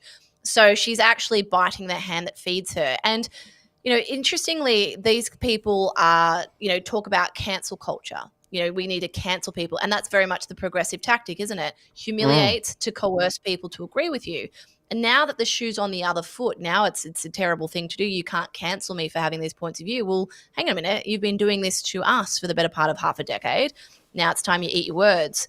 So I think what's going to happen here for a lot of these people who are able to create really lucrative careers because they're on arguably the right side of whatever the topic is. Grace Tame is obviously getting a fairly decent check from Nike. She's going to lose that. And potentially other sponsorships because, it's a private company. Well, Nike's not a private company, but, the company that's representing them here, they have every right to decide who they want to align with. And, FA. I can't help, I'm just scrolling this article and this popped up. Tame joined a panel of speakers at the Feminism in the Time of Gaza Forum in Melbourne last month, organised by the Australian... There was a better oxymoron. I don't care where you sit on this subject, but to sit on a panel that's called Feminism in the Time of Gaza and to think to believe that you're fooling anyone is just... Is the dude on the right is that a dude? The one on the right? No, that's that's their token Jew. Jordana Silverson, she's like one of those that's one of the Jews that they always point to go, oh, you see, I have Jewish friends. God. Someone's going to cliff that. I'm going to get in trouble. Yeah, you've just called. Yeah, that's anti-Semitism. But what you guys are saying, I think a lot of these companies are quite flexible in terms of, people that work for them or people that are sponsoring whatever having views on these topics, especially something like, Israel, Gaza. You're seeing a lot of people, different fields, they have their opinion on it. But it's just like you said, some of these activist types like Grace Tame is, she's a sports person, but she's also an activist. Like she's fully into activism. So they can't help themselves but take it to that extra step and really push the boundaries because it works for them. More attention on what they're doing, obviously. And they I feel like they keep feeling like they have to outdo each other. I think we're going to get to this kind of topic soon where, the activism goes from one thing to the next, and it's like, okay, what do I do next now? Well, that's why the Greens really lost. Push my issue. That's why the Greens lost. Yeah. And Grace is doing the same thing. It comes a point where they're kind of backing themselves up into a corner. So, you're pushing yourself further and further and further. What other points of escalation are there? You have to be outlandish. You've got everyone's attention. Now you have to keep pushing and pushing. And what I find interesting about this whole feminism in the time of Gaza, why are none of these people talking about the Taliban and Afghanistan? Oh, they don't. Now women in... Sorry, go. Yeah, they never care about this stuff. They only... And I keep having this conversation with people. They don't care about it unless there's Jews involved. And that's what makes them actually anti-Semitic. That's the point. I agree with that. But just for the, 5,875 of you who are watching, please not right now, wait till the podcast is over and, do some more super chats. But after the podcast, please go and Google what's happening in Afghanistan right now. I'm not talking about post-war. I'm talking about what the Taliban is doing to women. Women are now not allowed to speak in public. Women can't have any form of education. They can't show their face. They have to eat at home. This is what actual oppression looks like. And when you understand that, all of these platitudes from the feminists coming out right now just seem completely superficial. 100%. Yeah, no mass protest for that. I don't think I ever saw any mass protest for that. No, and we were intimately involved in that affair as well. With our military involvement in Afghanistan. So you'd think that people here, especially these feminists and stuff, would really want to highlight the plight of the women in Afghanistan, but it's just accepted. Same with Iran. These things are kind of normalized and accepted that that's how they have to live. And they'll make. I've watched some of these debates, and they will actually make arguments for it from a feminist point of view. Like it's so insane. Like it's a choice. It's possible to do this. Yeah, it's possible to do this. So they kind of come up with these things. Whereas in I this don't have instance, the patience. So this I'm instance, noticing all the comments talking about, because Grace Tame, obviously one of the things that this week she was posting about is Greta's voyage to Gaza. that's what I meant. Like they got to keep outdoing. Like this is probably the perfect example of activism to the next who level. better to solve a millennia-old conflict than the liberal progressive white woman? Honestly, I mean, who better? She solved climate change when she was a kid. So I guess this is the next I big am deal. currently standing on the Madeline, the ship that on Sunday, June 1st, will attempt to again sail towards Gaza and to try to break the siege and open up a humanitarian corridor by delivering aid like food and medical supplies. The last time we attempted this, about a month ago, the boat Conscience that we were about to board, just a couple of hours before we were planning to board and set sail, it got bombed twice, and all evidence suggests that it was Israel who did it. Oh my god. So now we are here in Catania, outside of Sicily, to try to continue our mission to try again. Because currently we are watching a systematic starvation of 2 million people, a live stream genocide, and the world's silence is deadly. That is why we have to keep trying everything we can, even if the odds are against us, to try to protest and do everything we can to stand against Israel's atrocities and war crimes, and to support and stand in solidarity with the people of Palestine. So keep your eyes on deck, continue flooding the streets, organize, boycott, and do everything in your power to stand for Palestine. It is So- just She's so I mean, look, unstoppable, man. that's probably like in terms of the things she used to advocate for before, which is climate change. There's probably a bit more realism involved in this issue as opposed to climate change. But you're seeing very similar messaging. It's almost like she's just taken one thing and switched to another. and it's just buzzword after buzzword after buzzword. That's like, I'm laughing not at the pain and Probably the suffering of correct term, people. buzzwords. It's you're laughing at this live stream genocide, the systematic starvation. It's like all these things that they've all, like, guys, how cringe can you be? Like, let's pretend that that's all true. What's your little voyage gonna do? How much humanitarian aid do you have in that boat already, even if you got in?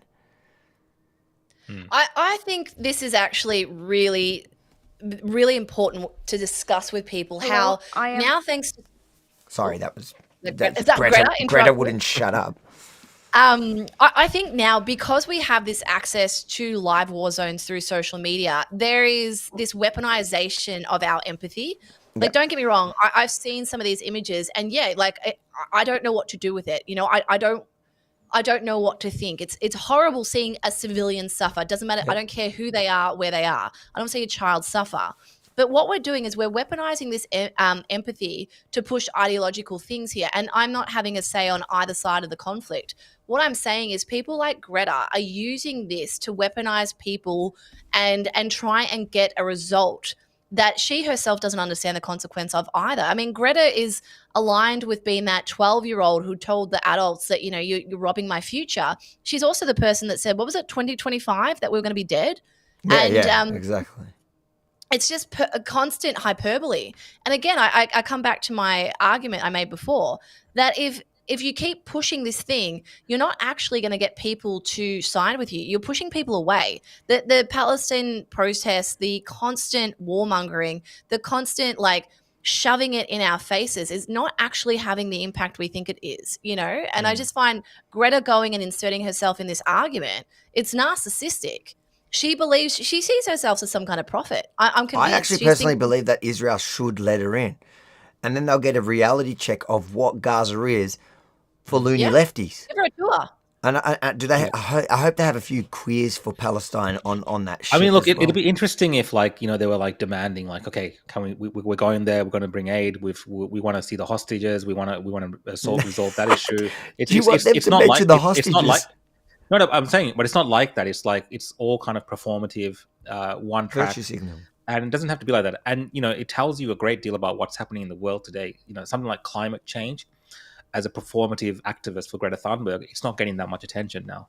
Today, if you want to be an activist, the number one issue, if you want to be like an activist, is Israel and Gaza. No matter where you live in the world, like that becomes this number one topic. So she's really cottoned onto that. And now she's kind of becoming she's using her prominence, her position, some people will say for good, but she's using that also as a vehicle for her own image and portrayal of her by, getting this boat going there. And like you said, how much aid is there? Like, we know so much aid goes into the country from the US and other parts who are helping Gaza that gets taken by Hamas and used. So is she going to make sure that Hamas don't take this as well and not have it from the people? And we've seen the videos of people in Gaza complaining about this very issue, and people being shot out at food storage areas trying to take the food because the Hamas won't let them. So these are things that these activists are not addressing. So there's no balance there in terms of their activism, and they're trying to push a certain narrative. And it's very obvious. It's just like climate change. They're pushing one particular view. They ignore the science on the other side. And, Greta's someone that's used to lying about what's happening in the world. So, there's not the greatest role models for this particular issue, I don't think. What they're also doing is simplifying war and putting it to a point where your average civilian, and that's what Greta is. She's not particularly military focused. She's just a civilian who's inserting herself into a war zone to try and negotiate something that people who understand both foreign geopolitical issues and the heavy nuance in this topic, Greta thinks she can solve it. And then, this extra this publicity that she's getting, it's going all over social media. People are honestly looking at her like, yes, she's the second coming of Jesus Christ. She's going to go in there and solve it. It's basically simplifying this issue. That really worries me. Is it going to set a precedent where other people, we saw it with the guy, the Aussie school teacher who went to Ukraine to fight, and then he got captured by Russia. And now all of a sudden the realities of war have become really real for him. He's now a prisoner of war. I don't want anything bad to happen to Greta. I think, I need to be clear in saying that. But the chances of something terrible happening to Greta are very real. Whether she is killed by accident, as in, there's shrapnel that flies off, or, at worst she's attacked or she's kidnapped. This is very real. And I think just simplifying it like this is actually to the detriment of the cause itself. Someone does make a good point. Hamas is running out of leaders. Maybe she wants to apply for the gig.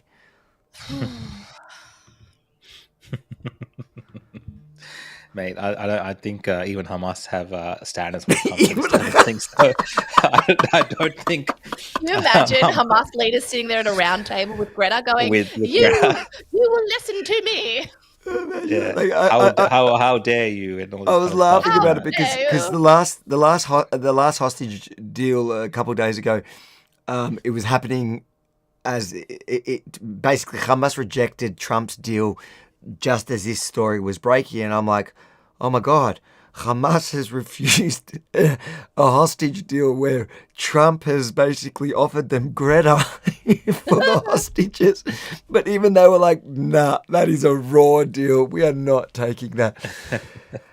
Super chat there for you, Rukshan, from our good friend. Katandra, yeah. Thank you, Katandra, again. When I run as a candidate, I have an AI image of Jacinta Allen crying like baby, and I hope it goes viral. So that touches on an important point about how sophisticated AI is becoming, and it's very hard to tell now. Like these images of politicians and stuff that people put up, it's hard to distinguish. I know, and I think we're going to have a lot of how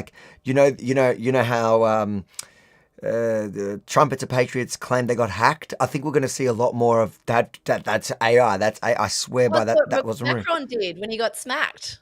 Yeah, he said it was. Macron didn't do it. The people that support him in France and his media dimwits, they kind of put that out there first, saying, "Oh, it's probably not real. It's AI," which is like so funny.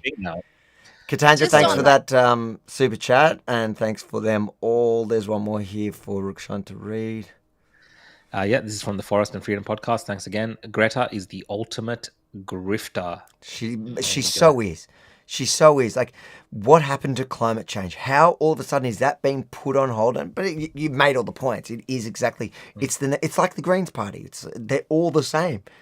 And the funny thing is, all these people also share the rest of the political worldview, which is anti-Australian, anti the West.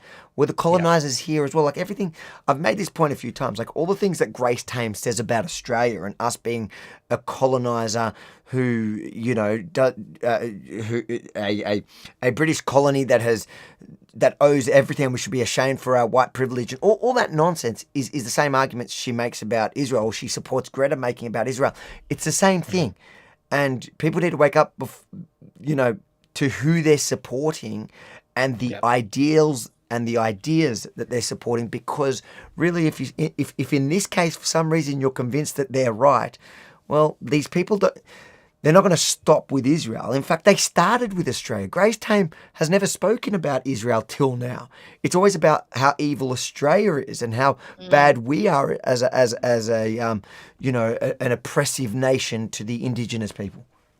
They like to rewrite history too. They like to grab history and try and confuse it and twist the words and be like, well, actually this happened. We see that a lot in the US, but over here, when you talk about the colonization of Australia, yes, the British came here, they colonized it, but they also brought over convicts, a whole bunch of people who didn't want to be shoved to the end of the world. So a lot of our ancestors are here against their will. They didn't want to be here. So True. I've actually that's an interesting point, because I've spoken to a few people who are kind of more on the right, but also very fully Australian in terms of their identity and their support for the country, and believe in settlement and all these kind of things, and they're fully for that. And when I've had these arguments, I've asked them, okay, so how is this different to, like, let's say you believe Australia as a concept, as a country, how is this different to your complaints against Israel? And a lot of people have this disconnect where they can't see that the complaints that people make about Australia is almost the same things they complain about against Israel, and Israel actually has more legitimacy. Exactly, they make the same claim. That's what I try pointing out to everyone. It's just insane that these people can't see the conflict of interest in their worldviews when it comes to this issue, and that's many countries like Australians, Canadians that are anti-Israel, but are also pro-Australian or pro-Canadian, whatever it is, don't understand the history of their own lands, and they see it in this totally, it's just convoluted way of thinking about the world. Apparently, there's only 300 years of history, because that seems to be all that the left consider themselves with. Christopher Columbus, the British Empire, all of that, that's the only history that they want to reconcile with. What about we go back a little bit further? No one's talked about Genghis Khan. No one's asking for restitution from Genghis Khan, even though a quarter of the world's population is a descendant from him through rape, guys. So, by and large, a quarter of us could go after the Mongolians for saying, hey, I want restitution from my ancestors way back in, 1,000 years ago. And for example, I'm the Ottomans. You've just made a really good point there. I'm Scandinavian. My ancestry is the Vikings. We all know what the Vikings did. Do I, by and large, am I some kind of terrible criminal that has to pay reparations for what my Viking ancestors done? And if we want to keep going further back in time, we can go back to the Romans. We can go back to, at what point does history no longer interact with our current reality? And the truth is, sorry, go. No. Go. I was going to say what they care about is just what suits their argument. Exactly, and going to both your points, to what Rukshan just said, it's when you argue with the right and you say, hold on, all the arguments that they're making can be made is what they make to Australia, and that's kind of where the left is consistent, right? They're literally saying it's exact copy and paste the same argument Australia to Israel. The place in which they get inconsistent, because like you said there, Israel has more of a claim, because the left goes as far back, they pick a point in history when it comes to the Israel-Palestine conflict that suits their narrative, right? And so it usually starts at 1948, because they don't even want to go back to 1920, because that doesn't even suit. They only care about post-war Israel. Sure, but then when it comes to Australia, they want to go back 65,000 years, and they want to talk 250,000 years apparently now. Yeah, well, it's growing, but it's growing by the minute. But the point is, and even with the Israel conflict, I say, whatever the view you're going to hold, make sure it's consistent. Yeah, well, So you spoke to that guy Avi the other day on your live stream, chatting with strangers, and I was watching that interaction where he's talking about you guys are talking about Israel and and he was talking about the occupation by the British and the British Mandate and all this kind of stuff, and then you said, okay, what about the Ottomans who also occupied the land as well, and his inability, even knowing the truth as a Palestinian living in America, he knew exactly what you're talking about, but he refused to acknowledge the Ottomans as occupiers in the same way as the British. But in history, if we look at it objectively, whatever, they are exactly the same type of occupiers. If one is not even worse in terms of the way they occupy the place, so it's insane. And that's the problem with everyone, whether you're the left, like the far, any radical group, the left, the right, Islamists, like every group that's so caught on this one is they won't apply the same standard across the board. And it's like, and that's what I've always been doing for years, even when I was doing like the protests that were just pointing out people's hypocrisy with whether it's climate change, whatever it is, every issue, every extremist is always so focused on their one issue. And then when you apply their logic to something else, they suddenly either deny it, like that guy did, like completely deny that the Ottomans were occupiers in the same way that the British were, because it just didn't suit his narrative. And just in the same way that the left can't recognise the history of thousands of years for Jews in Israel, but they can recognise thousands of years in Australia. Or the right can't recognise that if you're going to stand for the fact that we conquered Australia, so then you should be able to apply that to Israel. Israel managed to conquer Israel, the modern day of Israel, so you should be able to apply that logic there. Everybody is so full of it, and I think if we all just got more consistent with our worldview and apply it, like if you have a standard, then apply it even when it's uncomfortable. And I think that every nation has done things wrong. We all have faults. I think every current government do things wrong, some more than others. But if you're going to sit there and tell me that you have the perfect history and the perfect government, and you've never done anything wrong, and that your claim is absolute on everything and nobody, then you're lying, either just to me or to yourself as well.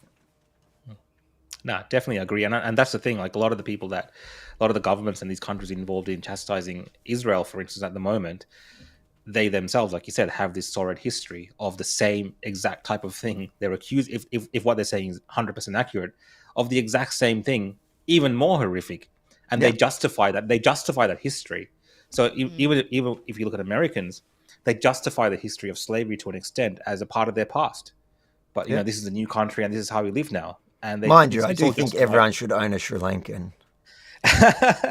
but the point is, like, other countries are allowed to. These countries like the US, for instance, and I see this complaint all the time from people in the Middle East and parts of Asia when the US gets involved in their foreign affairs.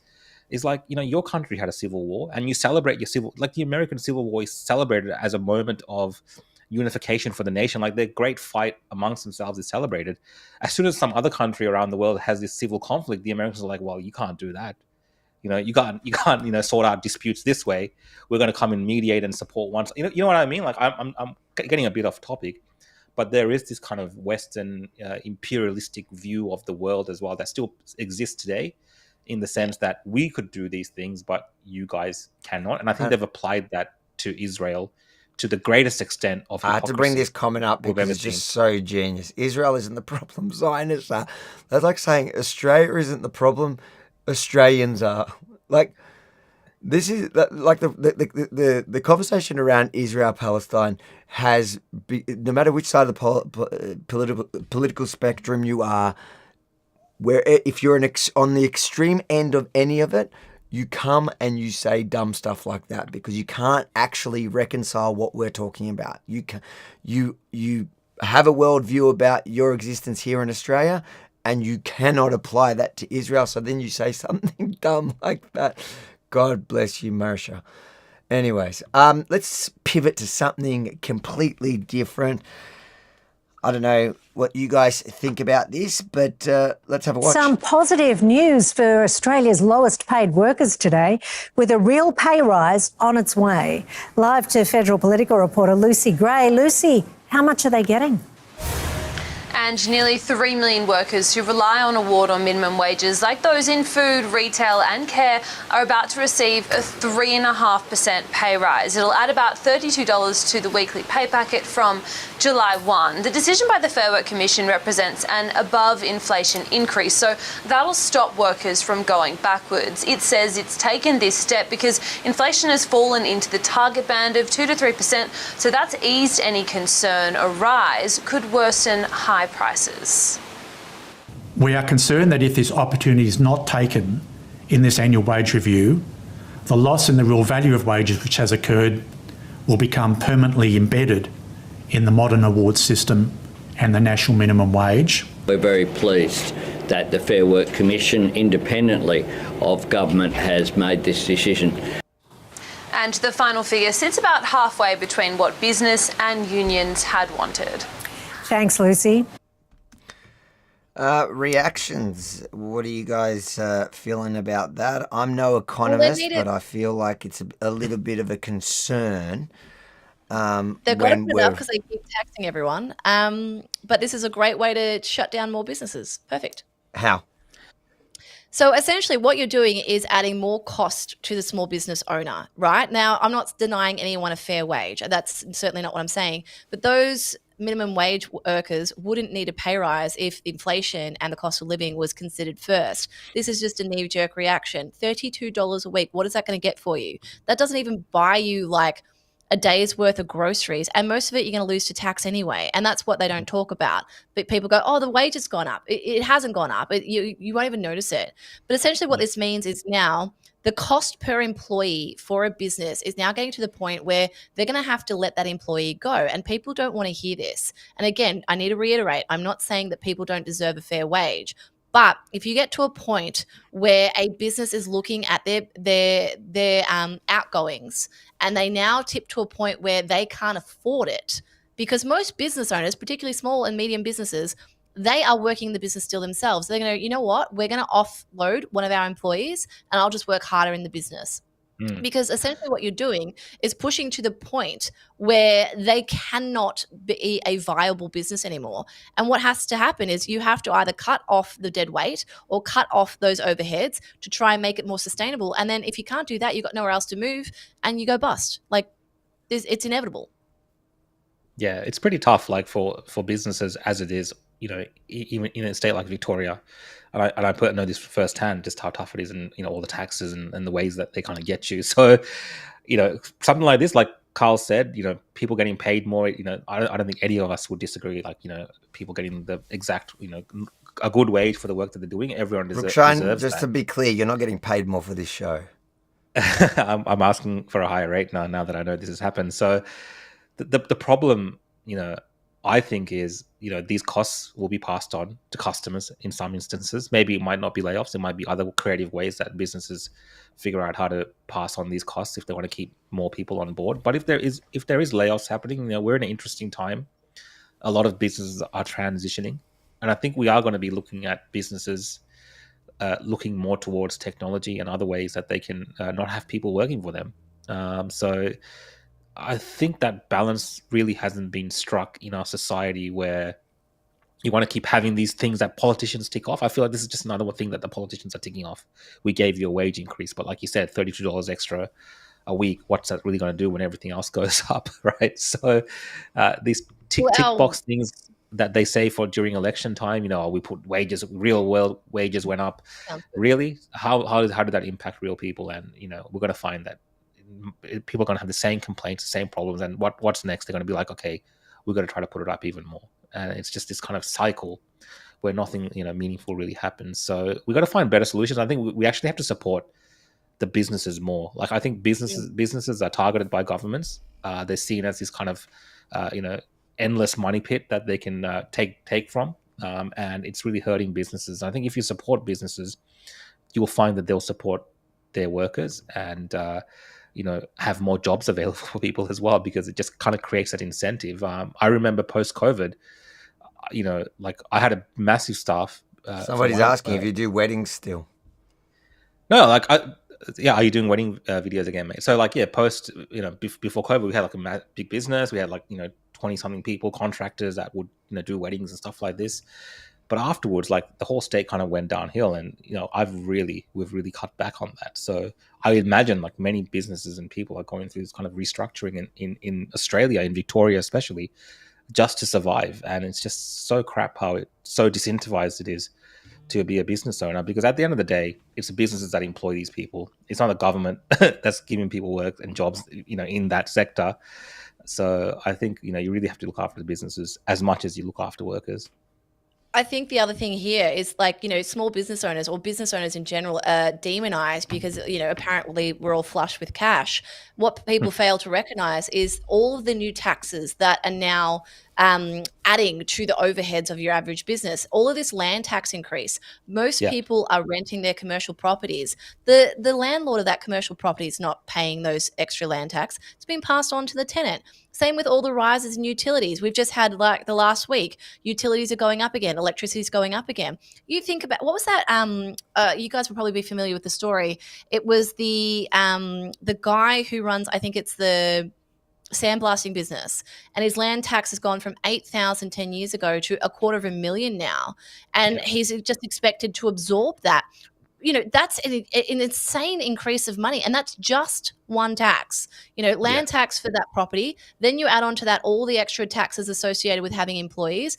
Add on to that all the red tape, all of the difficulty that the government regulation that they put in to make things safe or to make it compliant. All of the extra stuff, that's where all the money goes. People think that, and I see this often with my work, and Rukshan, I'm sure you're familiar with this too. I'll send out an invoice for, say $5,000, and people assume that's $5,000 in my pocket. What people don't recognize is that my business, yes, it's not some massive business, but it has plenty of overheads that I have to cover each month just to be able to open the doors. You've got depreciation on your assets. You've got to buy things. You've got subscriptions. And the problem is, I can't remember the exact number. If you guys know it, please interrupt me. But I believe our public workforce is now, the government is the biggest employer in the country, right? So you've got to think, most people are in very cushy positions. So they look at that small business owner and go, well, hang on a minute. My cost of living crisis isn't hurting me. You can discount me because you're the business. That's the attitude. And I've seen this a lot recently. I've had someone just a week ago come to me and try and bargain me down on prices because their electricity bills are going up and things like that, and these people work for the government. And I was like, hang on a minute, so your bills are going up, that would mean my bills are going up. We live in the same country, but and that's the point I'm making, that there's a massive disconnect there between those who work in the public service and those of us who are solo entrepreneurs or small businesses. I think there's a genuine demonization of the small business when realistically we add a lot of value to the economy. But that you're not allowed to say economy because that's not important these days because, capitalism's bad.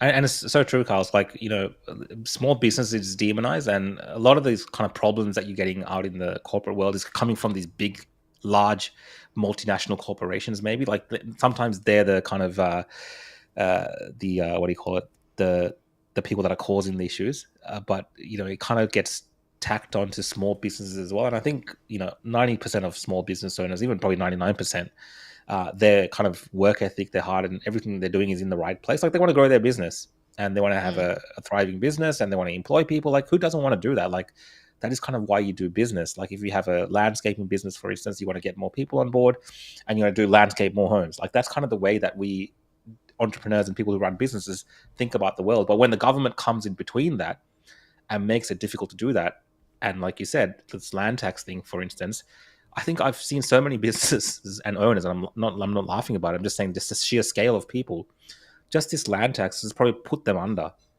and they can no longer afford to run their businesses in a profitable manner, so they just give up on it. It's not worth doing. And it's just from these silly taxes. There was a comment in the comments here about unrealized tax on unrealized capital gains or whatever. I don't know if you put that comment up. There's a lot of supporting comments. Everybody agreeing pretty much. The government, Yeah, the governments are trying to they come up with these creative ideas to take even more money from us, from businesses and from the public as much as they can, and they're not Well, using their creativity to foster business and push people to innovate. We have no it's like, why would you want to run a business? Sometimes I think in Victoria, like, there's so many hurdles there in front of you that it's so disincentivized to want to be in that field that no wonder businesses are going under. You're touching on what I was about to say, Rukshan, which is it's actually de-incentivizing people, and people are going to leave the country. Like, people aren't going to want to stop being entrepreneurs. They're just going to go seek other avenues to do it. And a lot of what's happening now is people are figuring out how to make money online, but also not bring it into the country to avoid tax. Now, obviously, previous generations, that was exclusive to the rich. You needed a very good accountant to help you do that. Nowadays, with everything being decentralized, there's ways of navigating that. And so what you're going to see is a lot of the talent is going to leave this country. They are going to go other ways to do it. And that doesn't help Australia. At the end of the day, how many people are on NDIS? Is it like 20% of the country?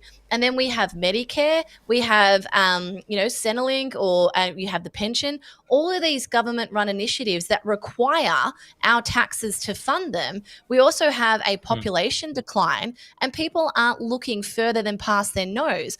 So they're saying, I want more money today, give me money, government. But what they don't realize is that at the end of the day, you are pushing away people who are currently funding it. People are going to leave.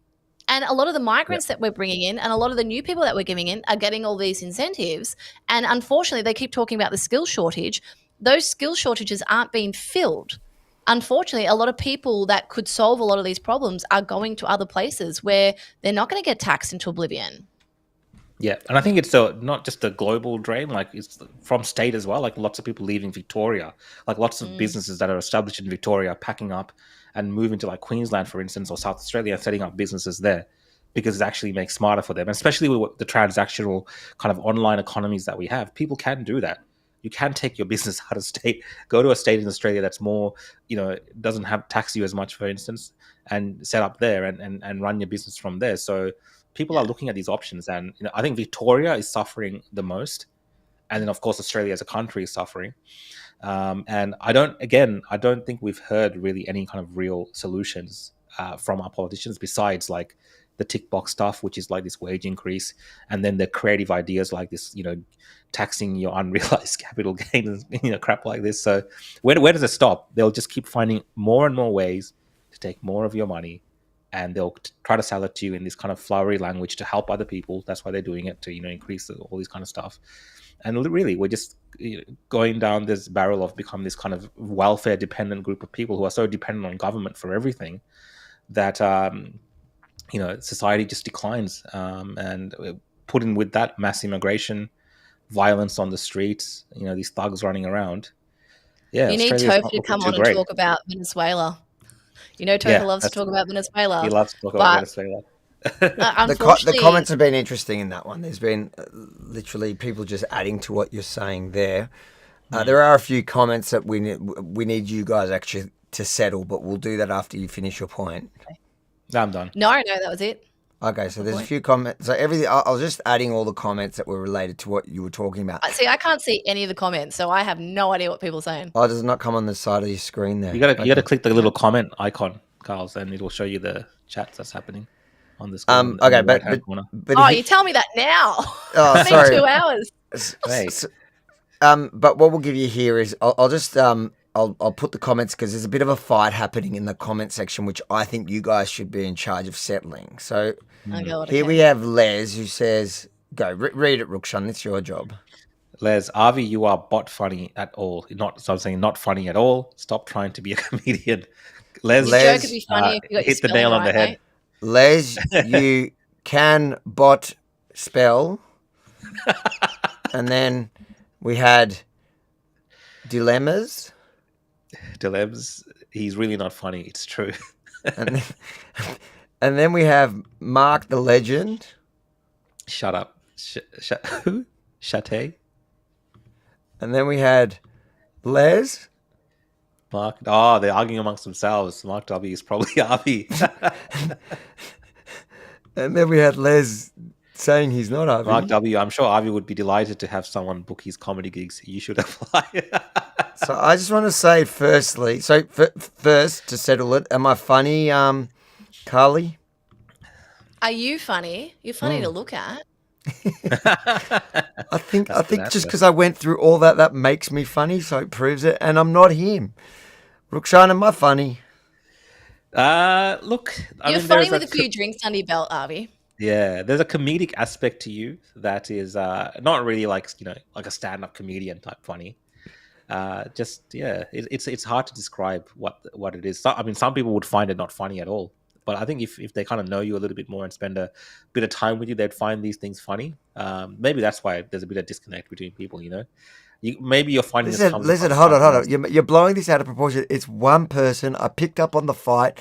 They had somebody else backing up from their troll account. I understand what they're saying. I understand what they're saying. Listen, I am funny. I think I'm funny. I giggle at myself. That's all that matters. I know what you're trying to say. You're trying to say I'm a joke. That's not what we're talking about. Different things. Read the super chat. Thanks, Katandra. I love hearing Topher talk about Venezuela. Oh, God, don't encourage him. Yeah. We'll do a whole episode on Venezuela with Topher at some point. It looks like we're going to have to bring Carly back. You can go watch the podcast. That's what you could do. We can watch it. You know what we'll do is we'll just restream the podcast and run the comments. The super chats on outro. Okay. Thank you to everyone who's, we have all the comments here of people saying how funny I am. I just want to point it out. Look, there's so many of them. I don't want to have to bring them all up, so I'm just not going to do it. Let's go on to the final subject that was breaking news as we kind of came on. I don't know if you guys know much about Geert Wilders. This was my post in November of 2023. Yep. Where Geert Wilders, which is the man in the middle, had won like an insane, it looked like he was about to be, that he was going to become the Prime Minister. So to put it in it's the Netherlands, I think. Yeah. That's embarrassing. It's the Netherlands, I'm pretty Yes, I believe it is, man. It is. The Netherlands, yeah. That was a photo of me with him years ago, probably 8 years ago. But the reason why it's so crazy is because he was like the Pauline Hanson, I guess, of the Netherlands. He was considered the far right, never going to have a real chance at anything but potentially balance of power. But in November of 2023, he won so much that it looked like he would, if it was any other party, he would be the Prime Minister. But the problem was he couldn't really form a government because nobody, both on the right and the left, it's a bit like if Pauline Hanson had won enough seats to almost form government, but no one would form a government. So they ended up forming a coalition, which today he has he's left. So the government has collapsed. Let's watch a quick 2 minutes of some Bloomberg breakdown of it, and then get your reaction. We have these headlines telling us that he's left the coalition. The coalition has collapsed then. So what's the latest detail? So once again, the perennial issue in Dutch politics is this issue of migration. It's what triggered an election not too long ago that ousted Mark Rutte and then put the Freedom Party by Geert Wilders party into government after many, many, many months of coalition building. And this is a government that has stood now for less than 1 year, 11 months before it's collapsed, to be brought down again once more by this issue of immigration. What precipitated this was last week, Geert Wilders put forward a 10-point plan on immigration. These points included using the military basically to guard the land borders of the Netherlands, turning away all asylum seekers, temporarily halting family reunification, also sending Syrians back to Syria, which he considers now a safe place for refugees and other migrants to be sent back. He said that if the majority of these 10 points are not agreed to by the government, yesterday he threatened to pull out of the government, and today, just a few minutes ago on X, we have him saying no signature for our asylum plans, no changes to the main outline agreement, PVV, the Freedom Party leaves the coalition. And that is how we got the news this morning of the collapse now of the Dutch government. The next steps will be likely another election that will have to be called in the Netherlands. That was supposed to happen sort of by the term limit in 2027. That, of course, has now been accelerated with the fall of the government. So, Ollie, what are the implications then? Very, very interesting, because he's someone I think has been outspoken on this issue long before it was kind of popular to do it in Europe. And maybe he might be seeing that, reading the tea leaves and seeing it might be better for him to go this alone and maybe potentially pick up more in a future election. Because what we're seeing, even in like countries like UK, we've got Keir Starmer talking more about immigration and the issues related to that. So I think population groups within these countries and, Netherlands and these kind of Scandinavian countries who are dealing with the impacts of mass migration, asylum seekers, from these war zones, and almost kind of like what we saw at the southern border at one instance, just all these kind of people coming in like a horde into their countries and really changing society in a negative manner. Is really It's interesting you say that, because he's done it. If you look at the timing, as the Polish anti-immigration prime minister, the winner of the election there, was the right-wing kind of isolationist. Probably, I don't know much about him, but I would imagine similar to Gert's kind of worldview. So maybe he looked at what happened in Poland and thought, yeah, I think this is my chance to have another crack at it and potentially win even more. The Netherlands has had a wild couple of years, like much of Europe, but we did see those Amsterdam riots and all that happened earlier this year. So he is somebody that I've followed for a long time now. I don't know if you've followed him for much of that, but he's been consistent. He's stuck. He's stayed on point in his message, and he's never kind of strayed from it. And it was kind of shocking to see him even gain the sort of prominence and power that he did. But I am watching closely what's going to unfold here, because they're going to be forced into another election. And will he crash, or will he gain even more, forcing a government?